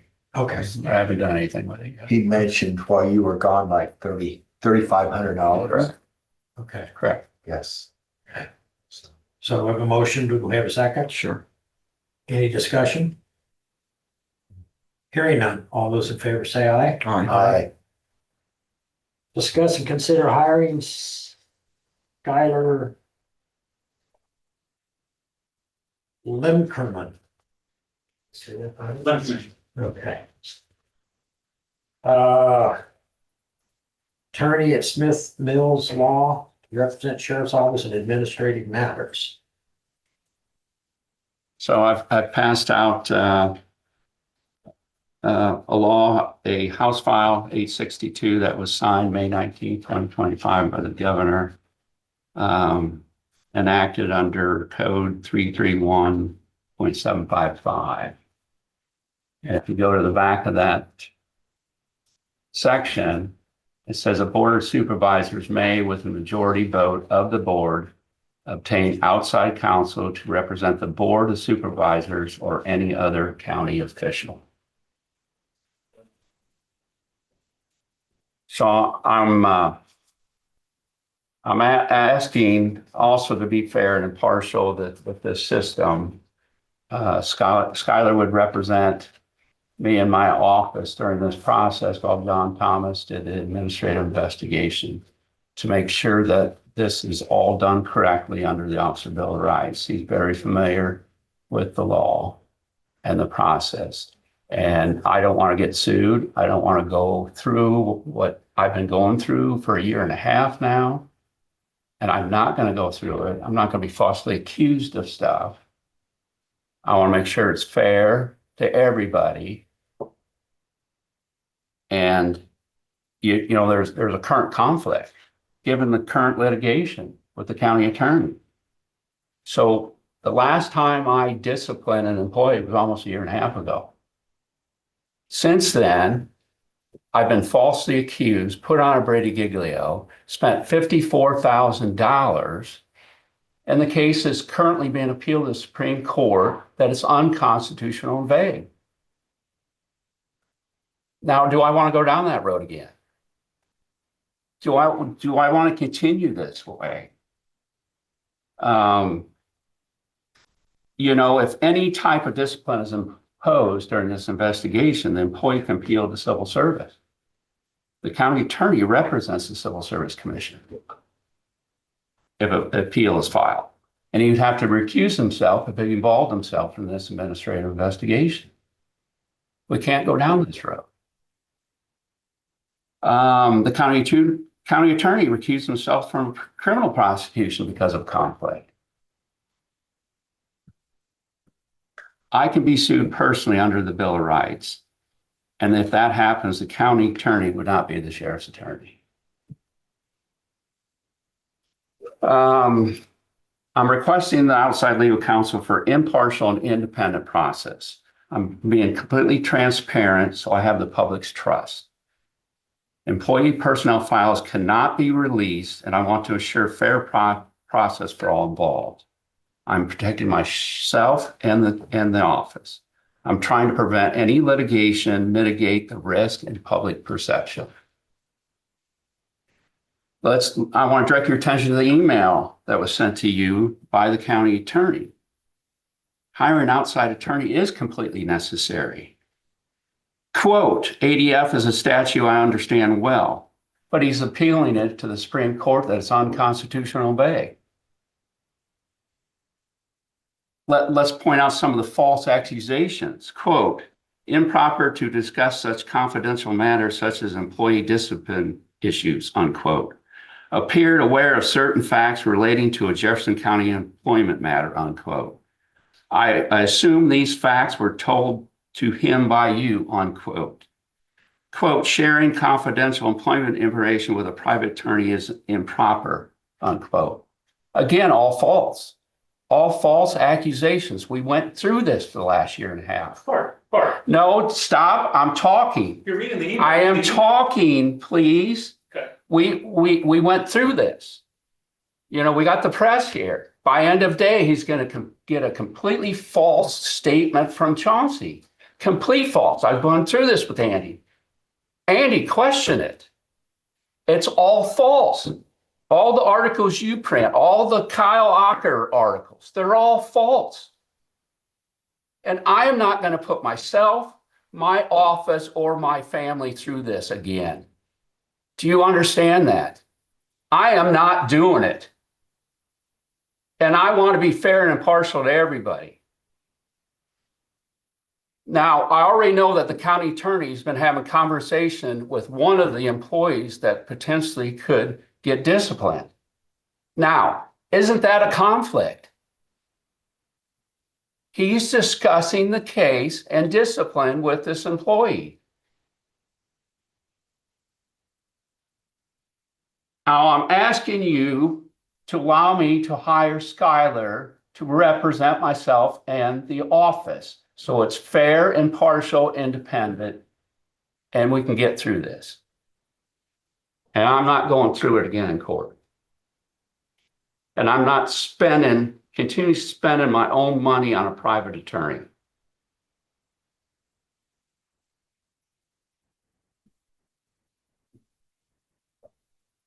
Questions? Discussion? Or both? I just want to say, wow.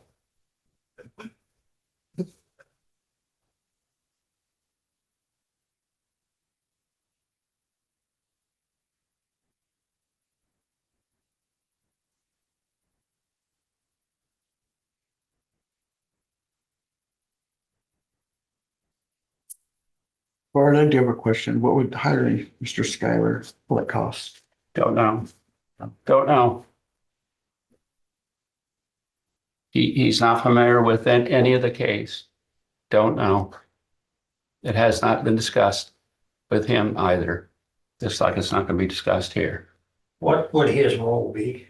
And I'm not being flippant here, and I have a reason for asking it, but tell me what his role would be. To legally, to make sure the process is done correctly. I mean, to protect myself in the office and any litigation on the county later. I mean, we don't know where the administrative investigation is going to go. We don't know what type of discipline is going to be imposed. We don't know how far it'll go. So basically, he has to be involved from day one. So who is he overseeing though? You say he's overseeing, or somebody would oversee the investigation. So is he overseeing Mr. Thomas? Not necessarily. John Thomas would be independent of that. We're asking him to do the administrative investigation. Right. And there's steps he has to follow, and he's familiar with that. On the legal side of things, Skylar would make sure that it's all being followed and he's protecting me and the county. Okay. And if he's not involved with in day one, we're screwed. And if something happens, I don't want to get sued, and I don't want to go through a bunch of accusations and back to court. And I can appreciate that. But the reason I asked the question the way I asked it was even if we were to go this route, at the very least, I would want to see limited involvement. And the reason I say that is because you are protected, as is your office, under ICAP. I talked with Joe Vince this last week, because I was talking to him about what's called errors and omissions. But he said there's also law enforcement. So my point is that I wouldn't want to hire a private attorney to litigate if you. I'm not being protected now by ICAP. Well, Am I? Are you gonna let me finish? Go ahead. Because I don't want to pay a private attorney to do what ICAP will do when it comes to employment. If you and I get where you're coming from, and I'm not unsympathetic, you know that. But what I'm trying to get to is that in the performance of your duty, in the performance as a department head, and disciplinary circumstances regarding employees, anybody can sue anybody for any reason. You know that. We all know that. We've been going through it for the last year and a half, 2 years with individuals. So we know that can happen. We're currently involved with one right now that's being litigated by ICAP, an employment issue. My point simply is that it makes no sense financially to engage a private attorney to do what ICAP will do. I'm not suggesting that to have somebody, although I will tell you that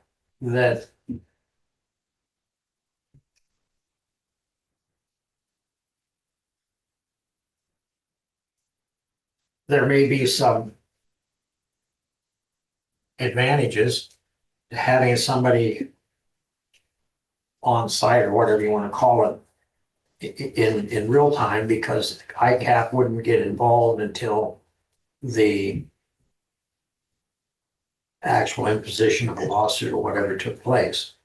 But I went through a rather extensive conversation with Joe about what it would cover, and the reality of it is that it would cover the county, it would cover you. The law enforcement end of it would cover you. The errors and omissions would cover you. It would cover the county. That's the purpose behind it. I just can't see having two law firms, one private and one that we're already paying. Well, we're not paying for a law firm per se, but they hire outside counsel to handle those things. That's the reason we pay hundreds of thousands of dollars a year for insurance coverage. We had 1 year, a premium increase was $122,000, I think, by itself. That's just the increase. So we need to take advantage of that. The only way that I could see that ICAP wouldn't cover you or cover the county even if it was a blatant violation of civil rights, I'm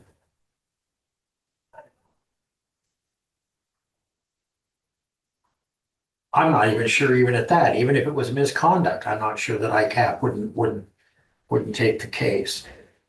So all I'm saying is that I completely understand where you're coming from.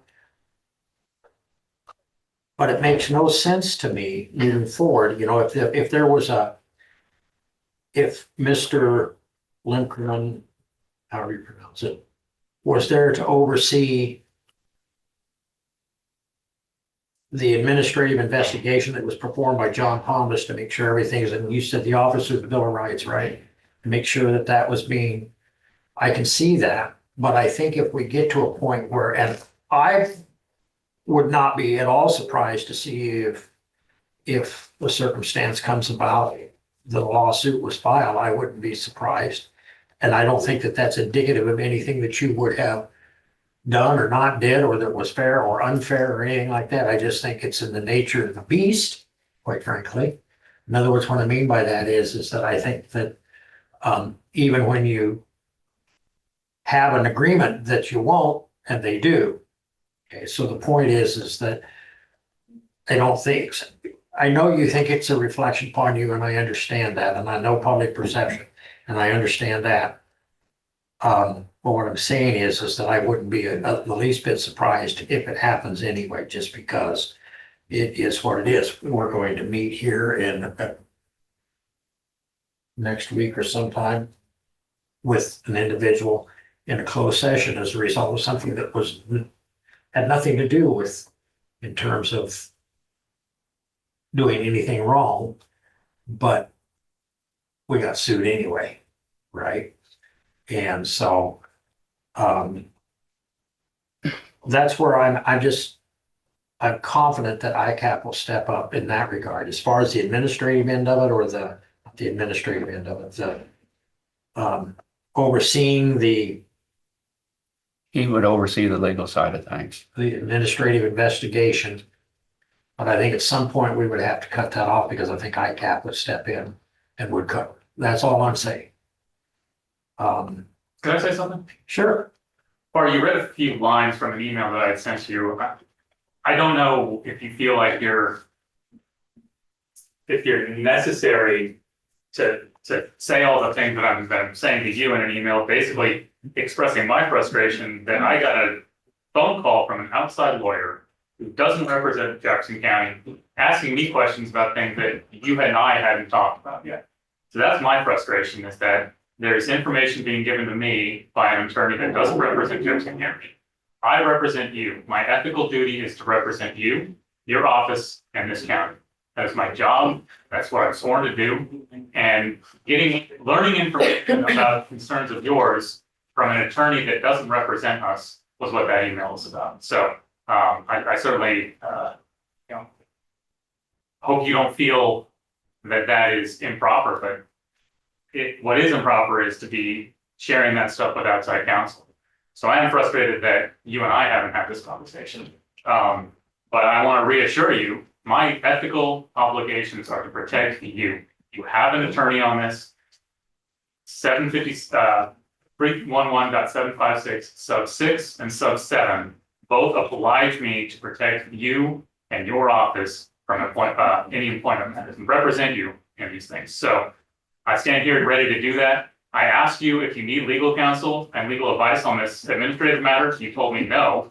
And now you're here saying you need legal advice and counsel on this administrative matter. I'm confused about that. There is no conflict here, Bart. I'm your lawyer, and I'm You're not my loyal to lawyer. you. I'm You're not my loyal to lawyer. you by code and by ethical obligation. So as I told you last week, I'm standing by to assist. That's the obligation of me and the lawyers in my office. And I am curious, I would really hope that for the foreseeable future that you wouldn't seek outside legal counsel every time there's a legal question. I'm right here, Bart. Standing by to aid you in any way necessary. So that's my frustration.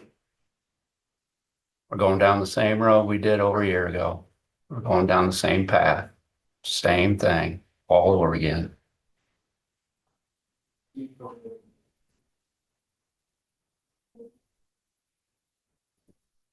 Can I say something? Sure. I want to address Chauncey.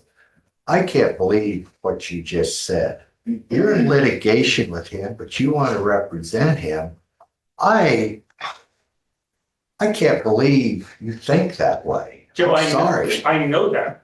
That's the law and that's my ethical duty. I represent Bart. I work with his office every single day. And I would challenge Bart to point to a situation where I've steered you the wrong way legally. That's my obligation here. Why don't you drop this other litigation and things will move forward?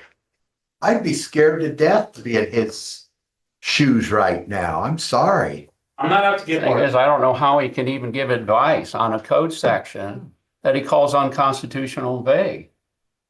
He's appealing to the Supreme Court. That's a particular subsection that isn't relevant to this part of the proceeding.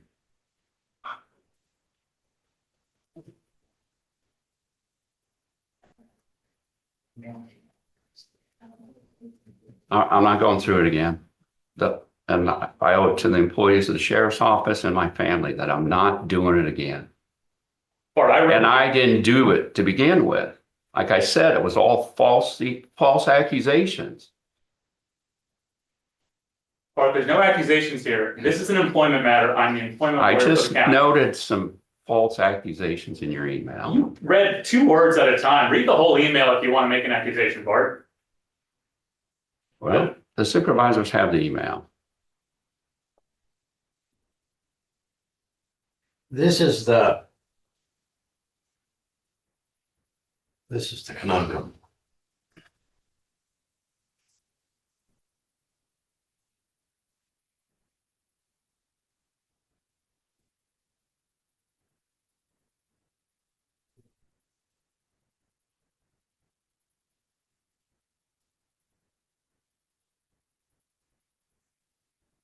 I guess I'm gonna let you two have a discussion. I had my say. I think. I'm just listening. Well, the decision has to be made one way or the other. And again, I feel very confident that in regards to employment issues, that ICAP would step up as they have here in the past, even in light of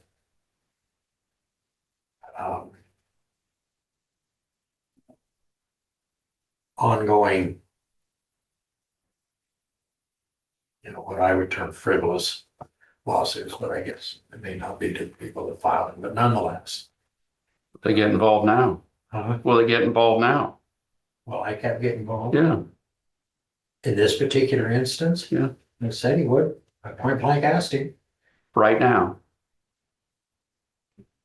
They would hire an attorney. Well, that's what I'm saying, right? At this particular moment, I know that's not the way you view it, so don't misunderstand. But there isn't an ongoing lawsuit at this point, but as soon as there was, yes. Yes. If there was a lawsuit, then that's where I'm at. I can understand wanting to have the protection. But at the point where a lawsuit's filed, then it's got to change direction. Well, certainly hiring Skylar would reduce the risk of that ever happening. That may very well be.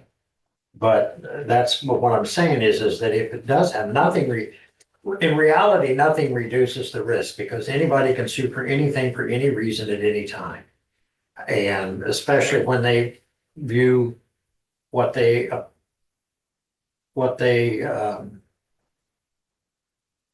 look at us and what they view as deep pockets, which we don't have, but that's the way that they look at it. The thing is that, like I said, at the very least, I would like something that was rather finite and a specific dollar amount. I don't like open-ended. at some point, if something was to come of this, now I'm not saying it won't, because it very likely could, just because the person in the individual has the right to do it. At that point, I know that ICAP would step in and take over and they would provide attorneys. Yes, sir. As your county attorney in my past term, when I was your county attorney, I'm an assistant now, but I have been a federal prosecutor. I've been in the same position the sheriff's in, and sued by people in federal prison and by disbarred lawyers. And it's a tough spot to be in. You've selected Mr. Miller to do, or Mr. Thomas, I'm sorry, to do the investigation. I'm sure he's well respected and very good. You asked a question earlier about what fees run. I was in private practice up until 1st of August when you folks retained me to be an assistant county attorney. The latest I have seen was the Clio Institute and did a survey of Iowa lawyers. And they found the median, this is as of January, a year ago, 2024. At that time, it was $252 per hour. I've seen other supervisors where they've had to spend $500 per hour to retain other law firms. But I wanted to just add that after Mr. Miller's, or excuse me, Mr. Thomas's investigation, which will be done confidentially and protecting everyone, there's certainly opportunity at that time.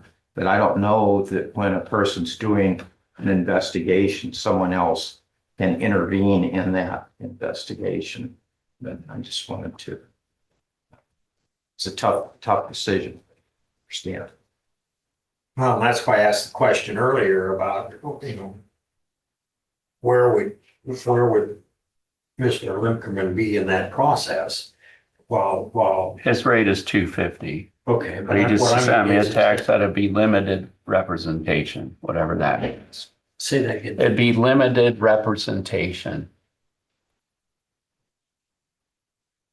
I mean, as what I'm trying to get my arms around, is he going to be there while Mr.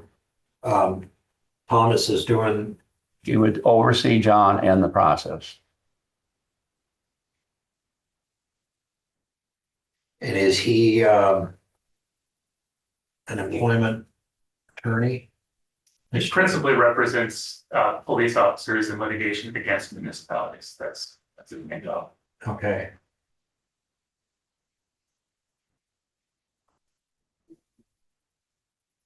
Is this John Thomas, a lawyer, attorney? Police chief for city No, center. he's a certified peace officer in the state. He is a chief of police. And he's qualified to do this? Yes.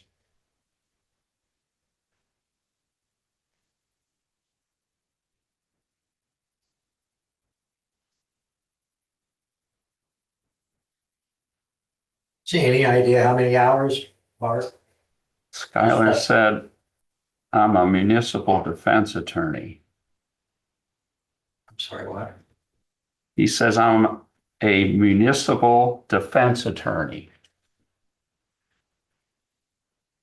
So no, as to length, hours, or how much cost, no, because obviously none of that's been discussed with him as to the case.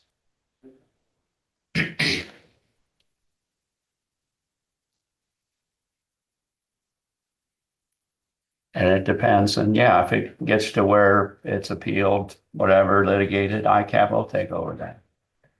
Bart, are you gonna ask for an outside lawyer every time there's a legal question? I'm asking for one today. Well, what if another one comes? I'm asking for one today. There's no conflict between my office and the sheriff's office. My office stands by, represent them ethically and honestly.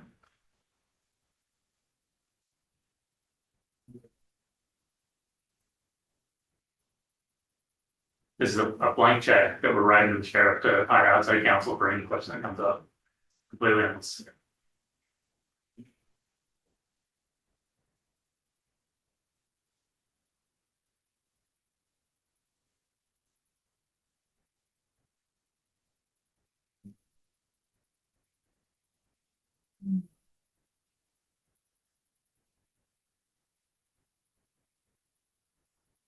My arm wrestling contest is I right, wrong, or indifferent, Chauncey, my arm wrestling contest is that I completely sympathize with Bart's concern. Not suggesting that there's a conflict, I'm not suggesting that what you're stating isn't correct legally, but you get hit upside the head often enough, you tend to duck. Otherwise you get hit again, and so I understand that. However, conversely, the same thing that we've discussed before about something that we have no control over, we're being asked to arbitrate. And ultimately, that's a concern too, in terms of, I felt like I had control over it. And we've had this conversation before too, that I might feel a little bit differently about it, but I just don't know where this is gonna end. I know you don't know where it's gonna end either. I understand that. And I haven't had any control over the situation either. All right, it's time to cork it off the real pot, one way or the other. You don't have to write that, okay? And you don't have to say that on your radio. Sounds like maybe I'm the only one in support of it, and it'll probably die for lack of seconds, so do I waste my time making a motion or not? Well, I don't think that's, if you feel, I honestly feel like then make the motion, we'll have the discussion. I will make the motion that he is allowed to hire some outside legal counsel if he deems it's necessary on this situation. Discussion. You get a second? No, not till I have discussion. I thought you had a second before you have discussion. Well, I might want to change your motion, is what I'm saying. Oh, okay. Apparently, there have been other counties that have done the same. So I can't support it if it's open-ended. I can't. Okay? There has to be, Point. there has to be a limit. There absolutely has to be a limit. And at some point, because I sympathize and completely understand where Bart's coming from. I don't think that don't misunderstand the use of the word, okay? But I don't think his fear is unreasonable, given everything that's happened. And they have suffered financially. I don't think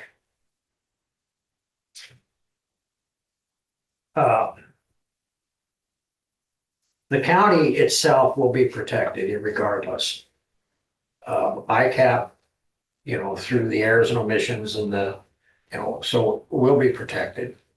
And there is no question about that. I'm not the least bit worried about that. ICAP will protect Bart as well if it gets to that point.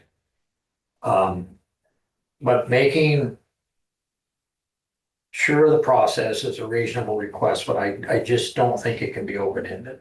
I think we have to set parameters and we have to set a limit. Set a limit of when, if it moves on at ICAP, and ICAP Well, I think steps that's the in. one thing, but Bart said it's $250 an hour. The representation agreement would be limited. It would specifically be limited to two employees and would not be for lawsuits, which would be then ICAP. Right. So it's going to be limited. But I still think that there has to be, I'm looking in terms of, I don't know. Okay, but I'm thinking, I have 20 hours in my head. I mean, how long does it take to do, I don't know Mr. Thomas. I mean, when we had used him previously, it didn't take 20 hours when he handled the previous investigation. So I think 20 hours.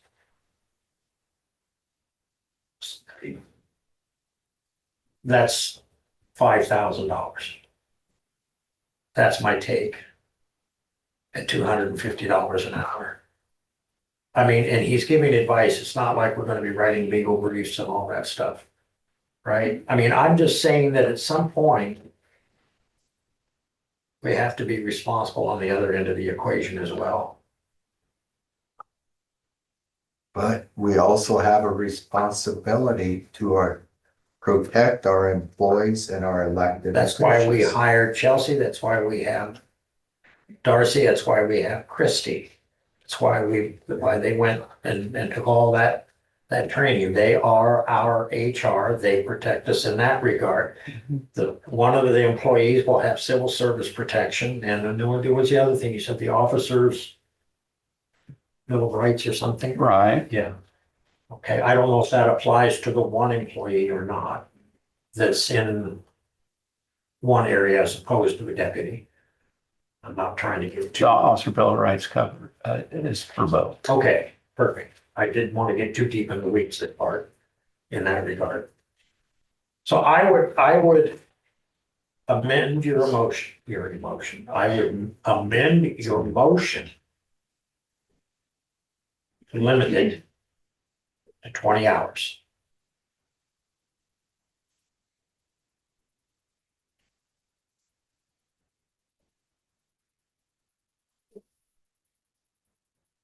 You're asking me to accept that, is that Well, you correct? made the motion, so, yeah. I'll accept that. And I'm sorry, and that in the event that a lawsuit is filed, that we bring ICAP in. Yes, and this Skylar Lincoln will be done. Is that correct? If ICAP steps in. Yes, that's what you just said, right? Well, if ICAP stepped in, yeah, they would probably, I think Skylar is done. ICAP been hired, his law firm has for ICAP. But during the duration of the investigation, which or administrative investigation that Mr. Thomas is going to conduct. Okay, and then his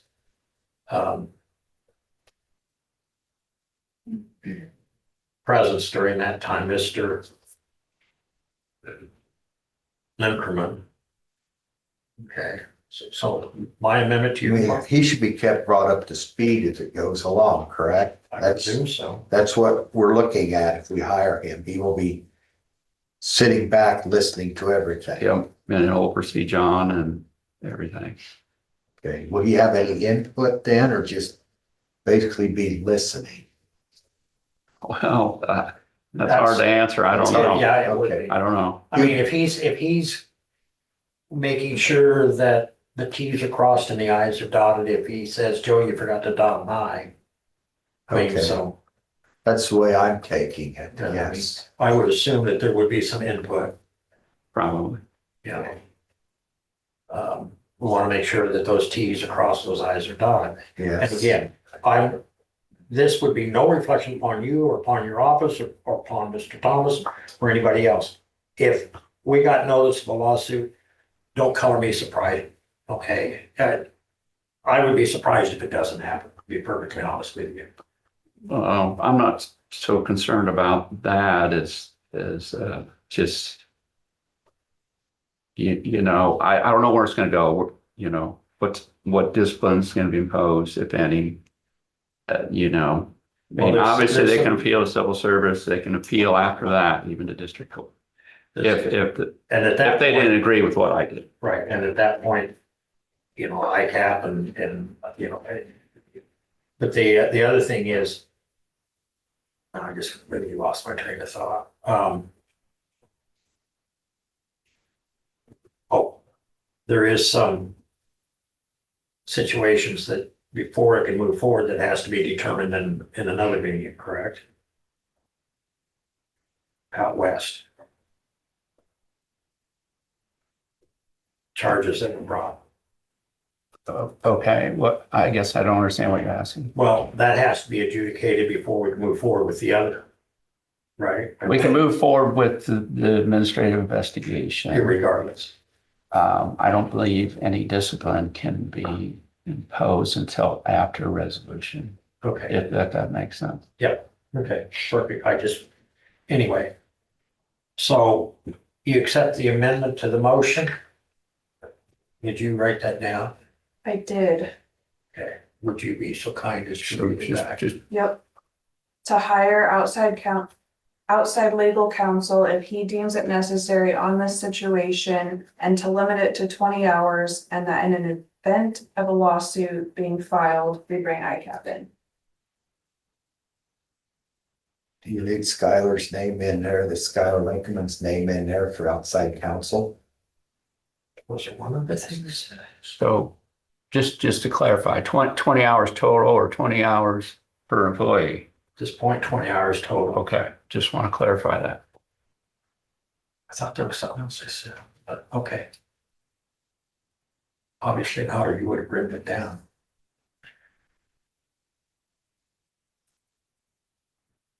Right? I would have To a maximum of 20 hours, correct? 20 hours total, Good limit it to 20 hours total. enough, good enough. At $250 an hour, which is what he said he charges, so.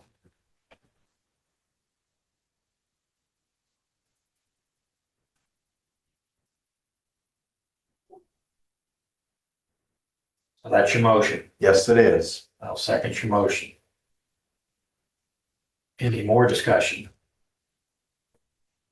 You know, I sit here and I think, I know there was a situation a year ago. I really wish our county attorney and our sheriff could just get together for a little bit, because this has ended up costing us, it's gonna cost county money. So it's gonna cost the county. Right now, we can see that whatever it takes to hire John will be $3,500. Whatever it takes to hire Mr. Ackerman is going to be, or Lindeman, is gonna be 5,000. 5,000. I think it's money we don't need to spend. I I don't wish disagree. the guys would get together and talk. I agree. I'm not gonna vote for this because I cannot spend the money like that in good faith. Even though they both have, I can see where they're coming from, but I can't spend the money. So we have a motion and a second. Roll call vote. Susie, No, Joe, Yes. Lee. Yes. And it has to, you know, they're 5 minutes.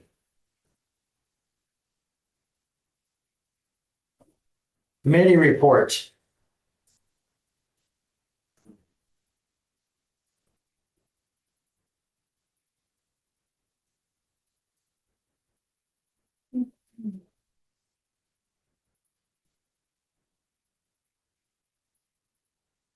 I had no outside committees. I have personal committees, like the insurance committees, but none other than that.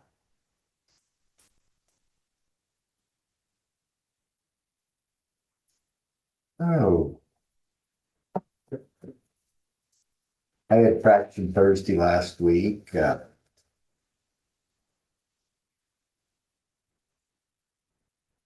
Oh, because of the old thrashers, I didn't have much of anything else. Short week for me. You get a report on the demolition derby? Fall off your scooter. Pass.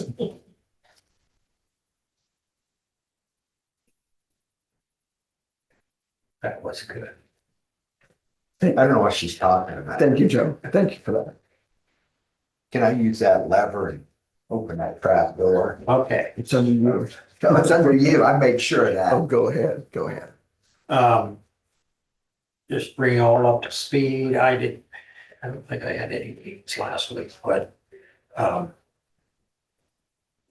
I will be meeting with Jason Hall and Josh this afternoon. Jason will call me. They're going to do the survey this afternoon.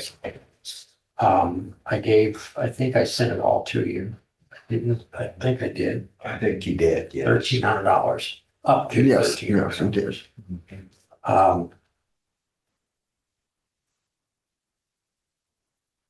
And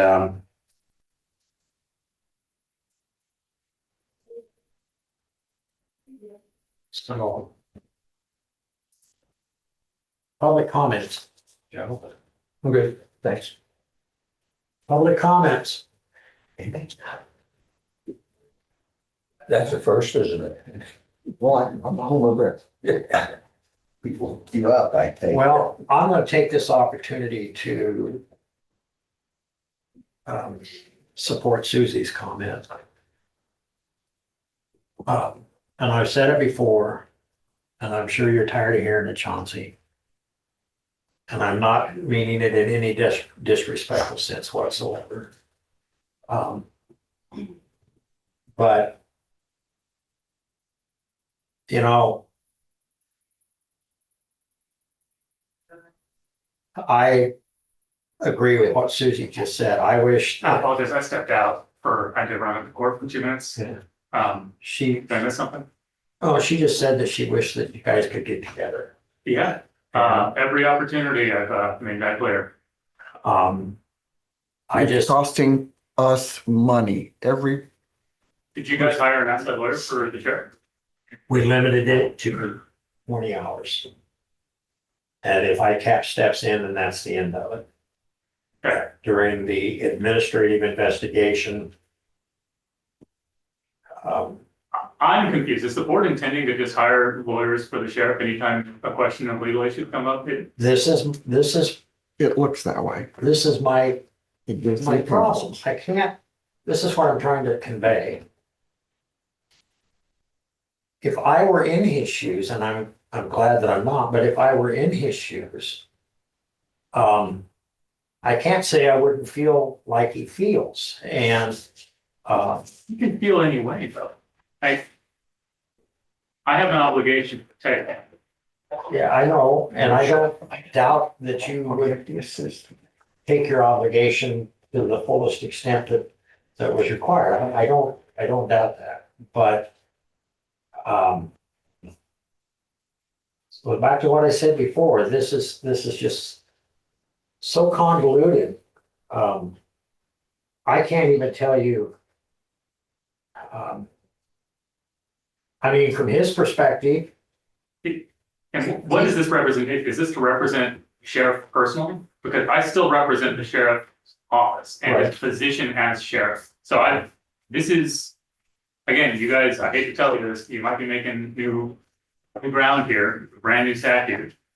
I would hate to see Jefferson County as the test case here, but, well, you won't be because Henry County did it first. they did, okay. Right? And I don't want to go down that road. What I'm trying to say is that I'm trying to be as professional and as I can be on this and as reasonable as I can be on this. But I gotta tell you, I'm damn tired of it. So am I.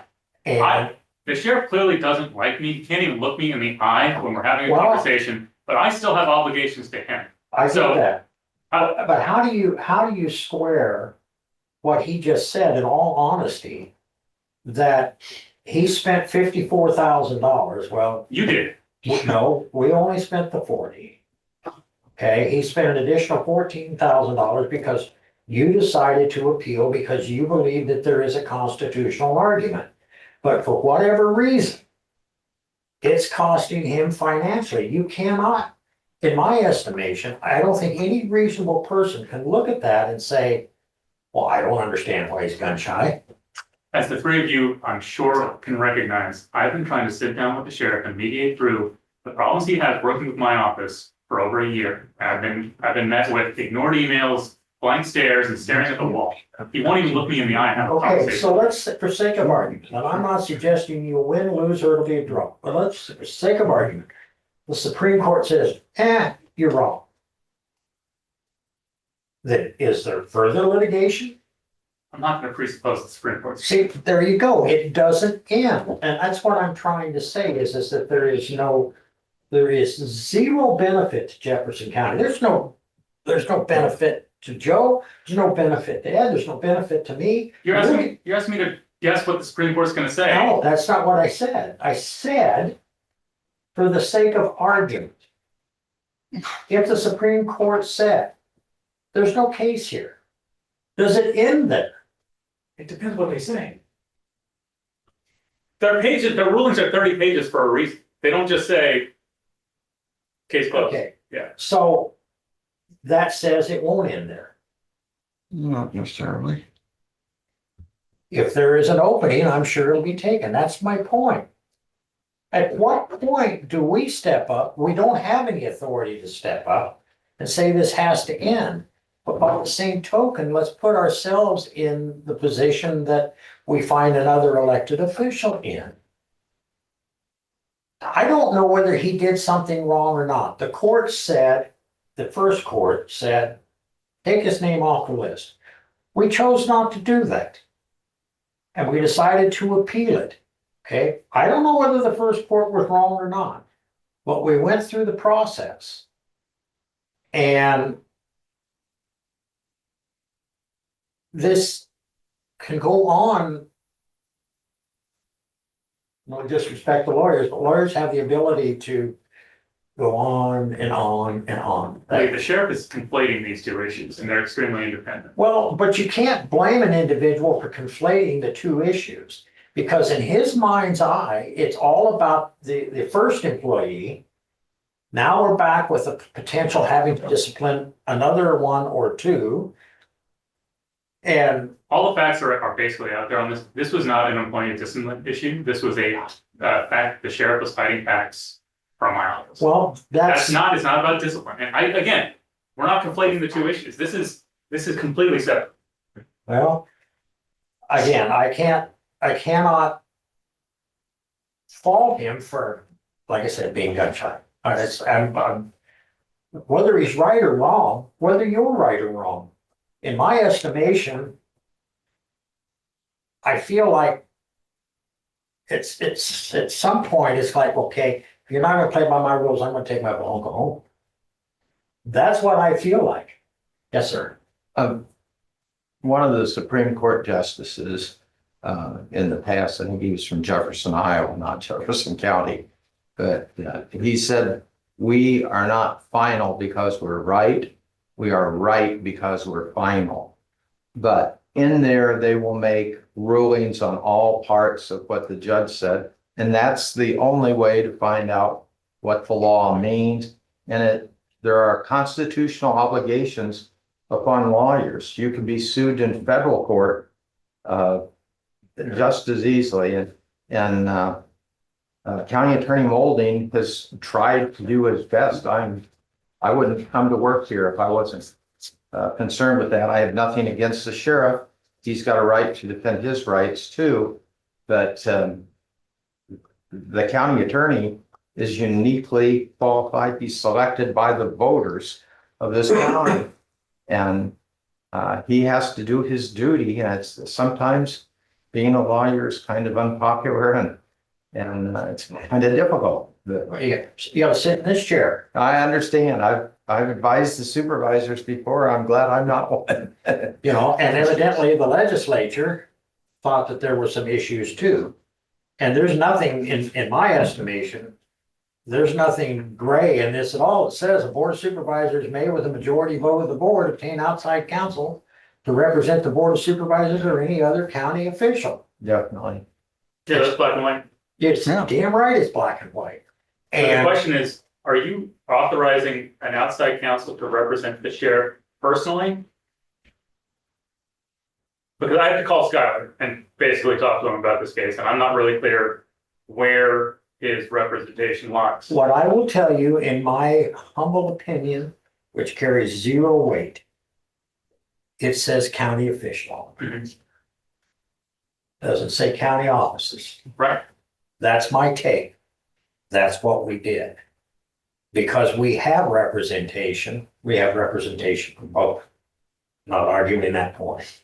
We have representation both in your office and with ICAP, and we have representation with ICAP for county officials as well, if they, in the During the course of their performance duties. of their duties, right? Okay, I verified that again through Joe Benz. He was very specific or not specific, but he affirmed my thought process, which It's hard to do, I it know. is, it's very hard to do. I get that. And I'm sure these two are as well. I am so very tired of this. I would like. What did they do in the witches' days and stuff when they put them in the Stops. stock? Stock. You told me to have me and the sheriff to sit down and work this out. I did. And I all Put all got down on the- the floor and begged. put it all on the table. I'm like, anytime, anywhere, say what you want. A day later, what's he say? I'm advice of counsel. I can't meet without him. All right, bring whatever lawyer you want. The issue to resolving the conflict, if there is a conflict, between myself and the sheriff is not coming. I would, not that I would have any say in it one way or the other, and I guess it'd have to be a closed session if we brought the supervisors in, but if everybody wanted to sit down with the supervisors, I'd be more than willing to do that too. It's just got to stop. It has to. There's no benefit. I understand you think that there's a constitutional question in it, and there may very well be. But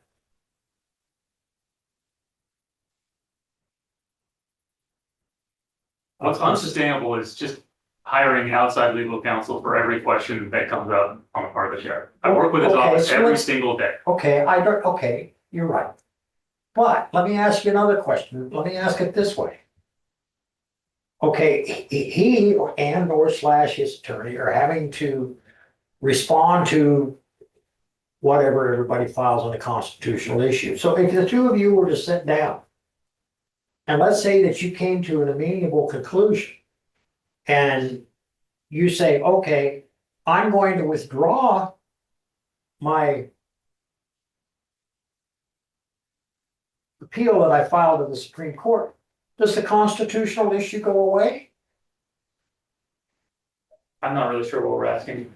Well, what I'm saying is that we're saying that, well, if you come and sit down with me, we'll have this conversation and this is what you said, and we can work this out. So let's say that. I'm talking practical, right? So like in my email that the sheriff read excerpts of, my concern is that I'm talking about your opinion. I'm talking about what it takes to resolve that issue. So if he comes and sits down, you come and sit down, whether we're there or whether we're not, his attorney is there, what is there is. And you come to this conclusion. And you say, okay, and we shake hands and we walk away. Do you drop the appeal?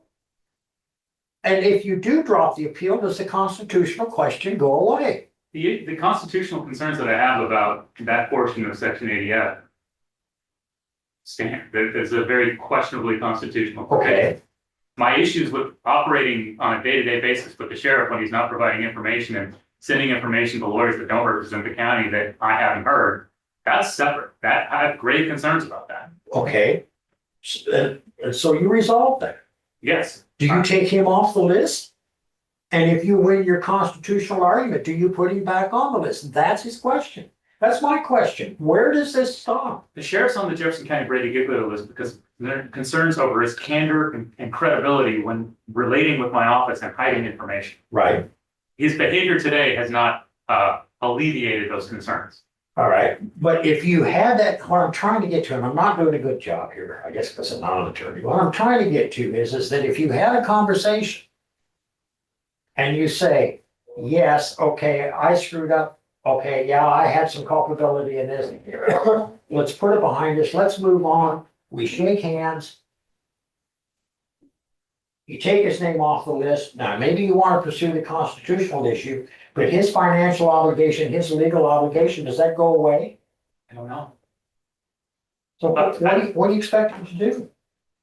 I I expect mean, him if he to, has a conversation with you, if it doesn't resolve anything in terms of his financial and legal concerns, then it didn't resolve anything. It may get you some closure, but it didn't get him any closure. it's not about closure. I expect an elected official to work with his lawyers, be able to sit in a room with him, look him in the eye and talk to him about the day-to-day operations of his office, to which we are intimately entwined. Our offices work hand in hand together every single day. But for some reason, the leader of that office cannot share information or chooses not to share information with me. And the email that was just provided is exhibit X on that. It's a serious concern that I have with going to outside lawyers to talk about employment issues that have not been hired by the county is completely improper. I shouldn't be learning anything from somebody who doesn't represent us. I won't argue that. I cannot fault him for having the concerns. I just can't. I'm sorry. I mean, I would feel the same way in terms of my own, and, financially, this could ruin him. I mean, I'm talking about the ongoing thing.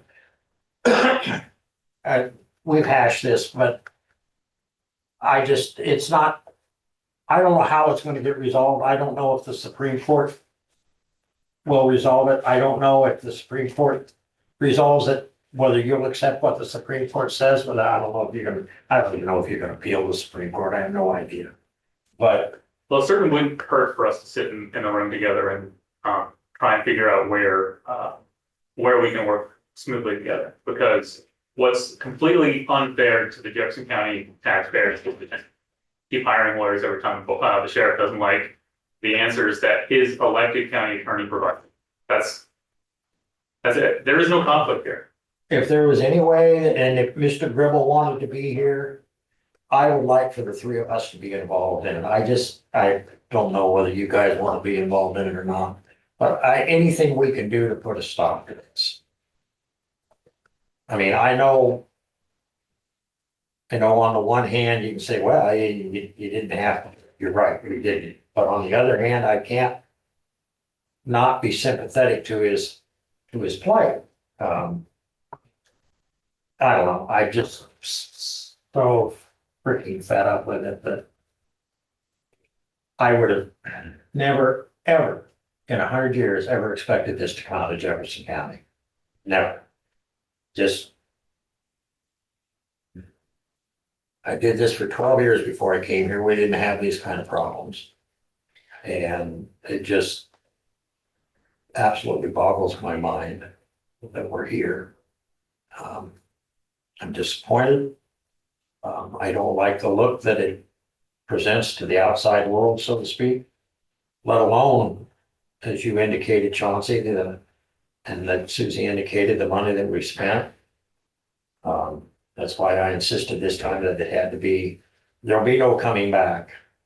But, and I do want to make sure those employees get a fair shake, however that comes out in the wash. I don't know. It's not my call to make, but we have used investigators before. Absolutely. Another employee. I sit here and I think, okay, he's gonna hire the lawyer for 20 hours, $2.50 an hour.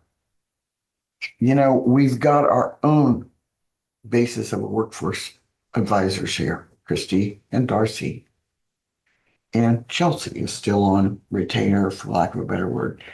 I would have thought the first thing a smart person would have done would be to work through them first. If they didn't get the answer they liked, then maybe go on. If people are gonna lose their jobs, maybe the state workforce will come in.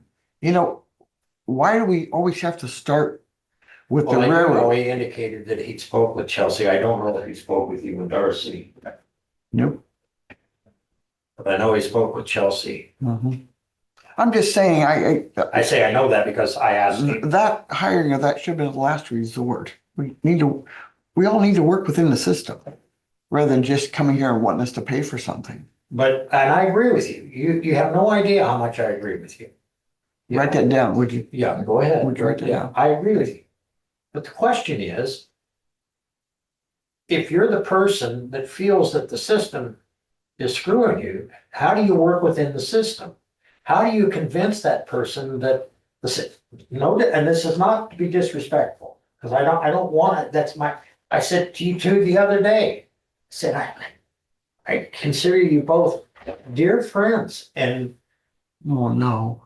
I know, he went home sick after I said that. Maybe you pick up the phone and you call the person and you work it out. Yeah. Or you respond to emails asking for information, or you don't stonewall or tell people not to, provide info. Maybe, just a possibility. Yeah? Yeah, I just am very tired and frustrated.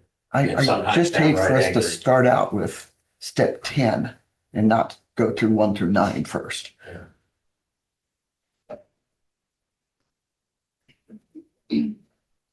Anyway, that's my public comment. Well, that took a lot, took 2 hours. I know. Any other public comments? Motion. Who are you talking to? The folks that are online here. You tell us. people up there? Yes, sir. And they can see you, Joe. Yeah, That's why I'm not talking. they've all Okay. been watching you. Close your eyes and yawn and Answer the phone. scratch your ear. Motion to allow claims and approve reports in the amount of $75,109.60. Second. Discussion. Hearing none, all those in favor say aye. Aye. Susie, public comments. Did you want to have a conversation in public comments? I did. I would like to have, and I've said this to both of you. Talk to Steve Burkmeyer because I wanted to talk about the office here. Several times last week, I tried to come in. You guys were both up here. That's fine. But it gives the appearance of impropriety. That being said, maybe nothing's going on, maybe something's going on, but maybe we should have office hours once in a while. I'm okay with that as long as there's somebody in the office. And the only reason I say that is because when I decided to run again, one of the first things that was said to me is, well, you gonna be in the office? You know, when I talked to Steve, he said, we have our time, but if you've got a meeting scheduled at that point, you go ahead and go to your meeting. And it's as simple as that. But Right. so that, And that's what, he's 100% correct. I just think it's the illusion of impropriety and we have to get away from that. Yeah, when I first came on board, we had office Mhm, hours. I And know then when he was elected, Mhm. Dick and Dee decided that they didn't want to do that anymore, so. Well, gee whiz. But I love coming in here. Most of the time. Yeah. So, you guys sit down and figure out what your schedules look like, and I can work mine around that. So the next time we have a meeting, we can talk about what days we want. That'll give us. Yeah, so we'll do that on the 22nd. I bet you I even still have the office hours sheet that used to be. Proof Abby never throws anything away. May come around again. That's why Jared never gets away with anything, because she does this at Well, home. good for She her. takes for notes. Good for her. All right. Motion to adjourn? Oh, yeah. All right. All those in favor? Oh, yeah. Aye. Aye. All right.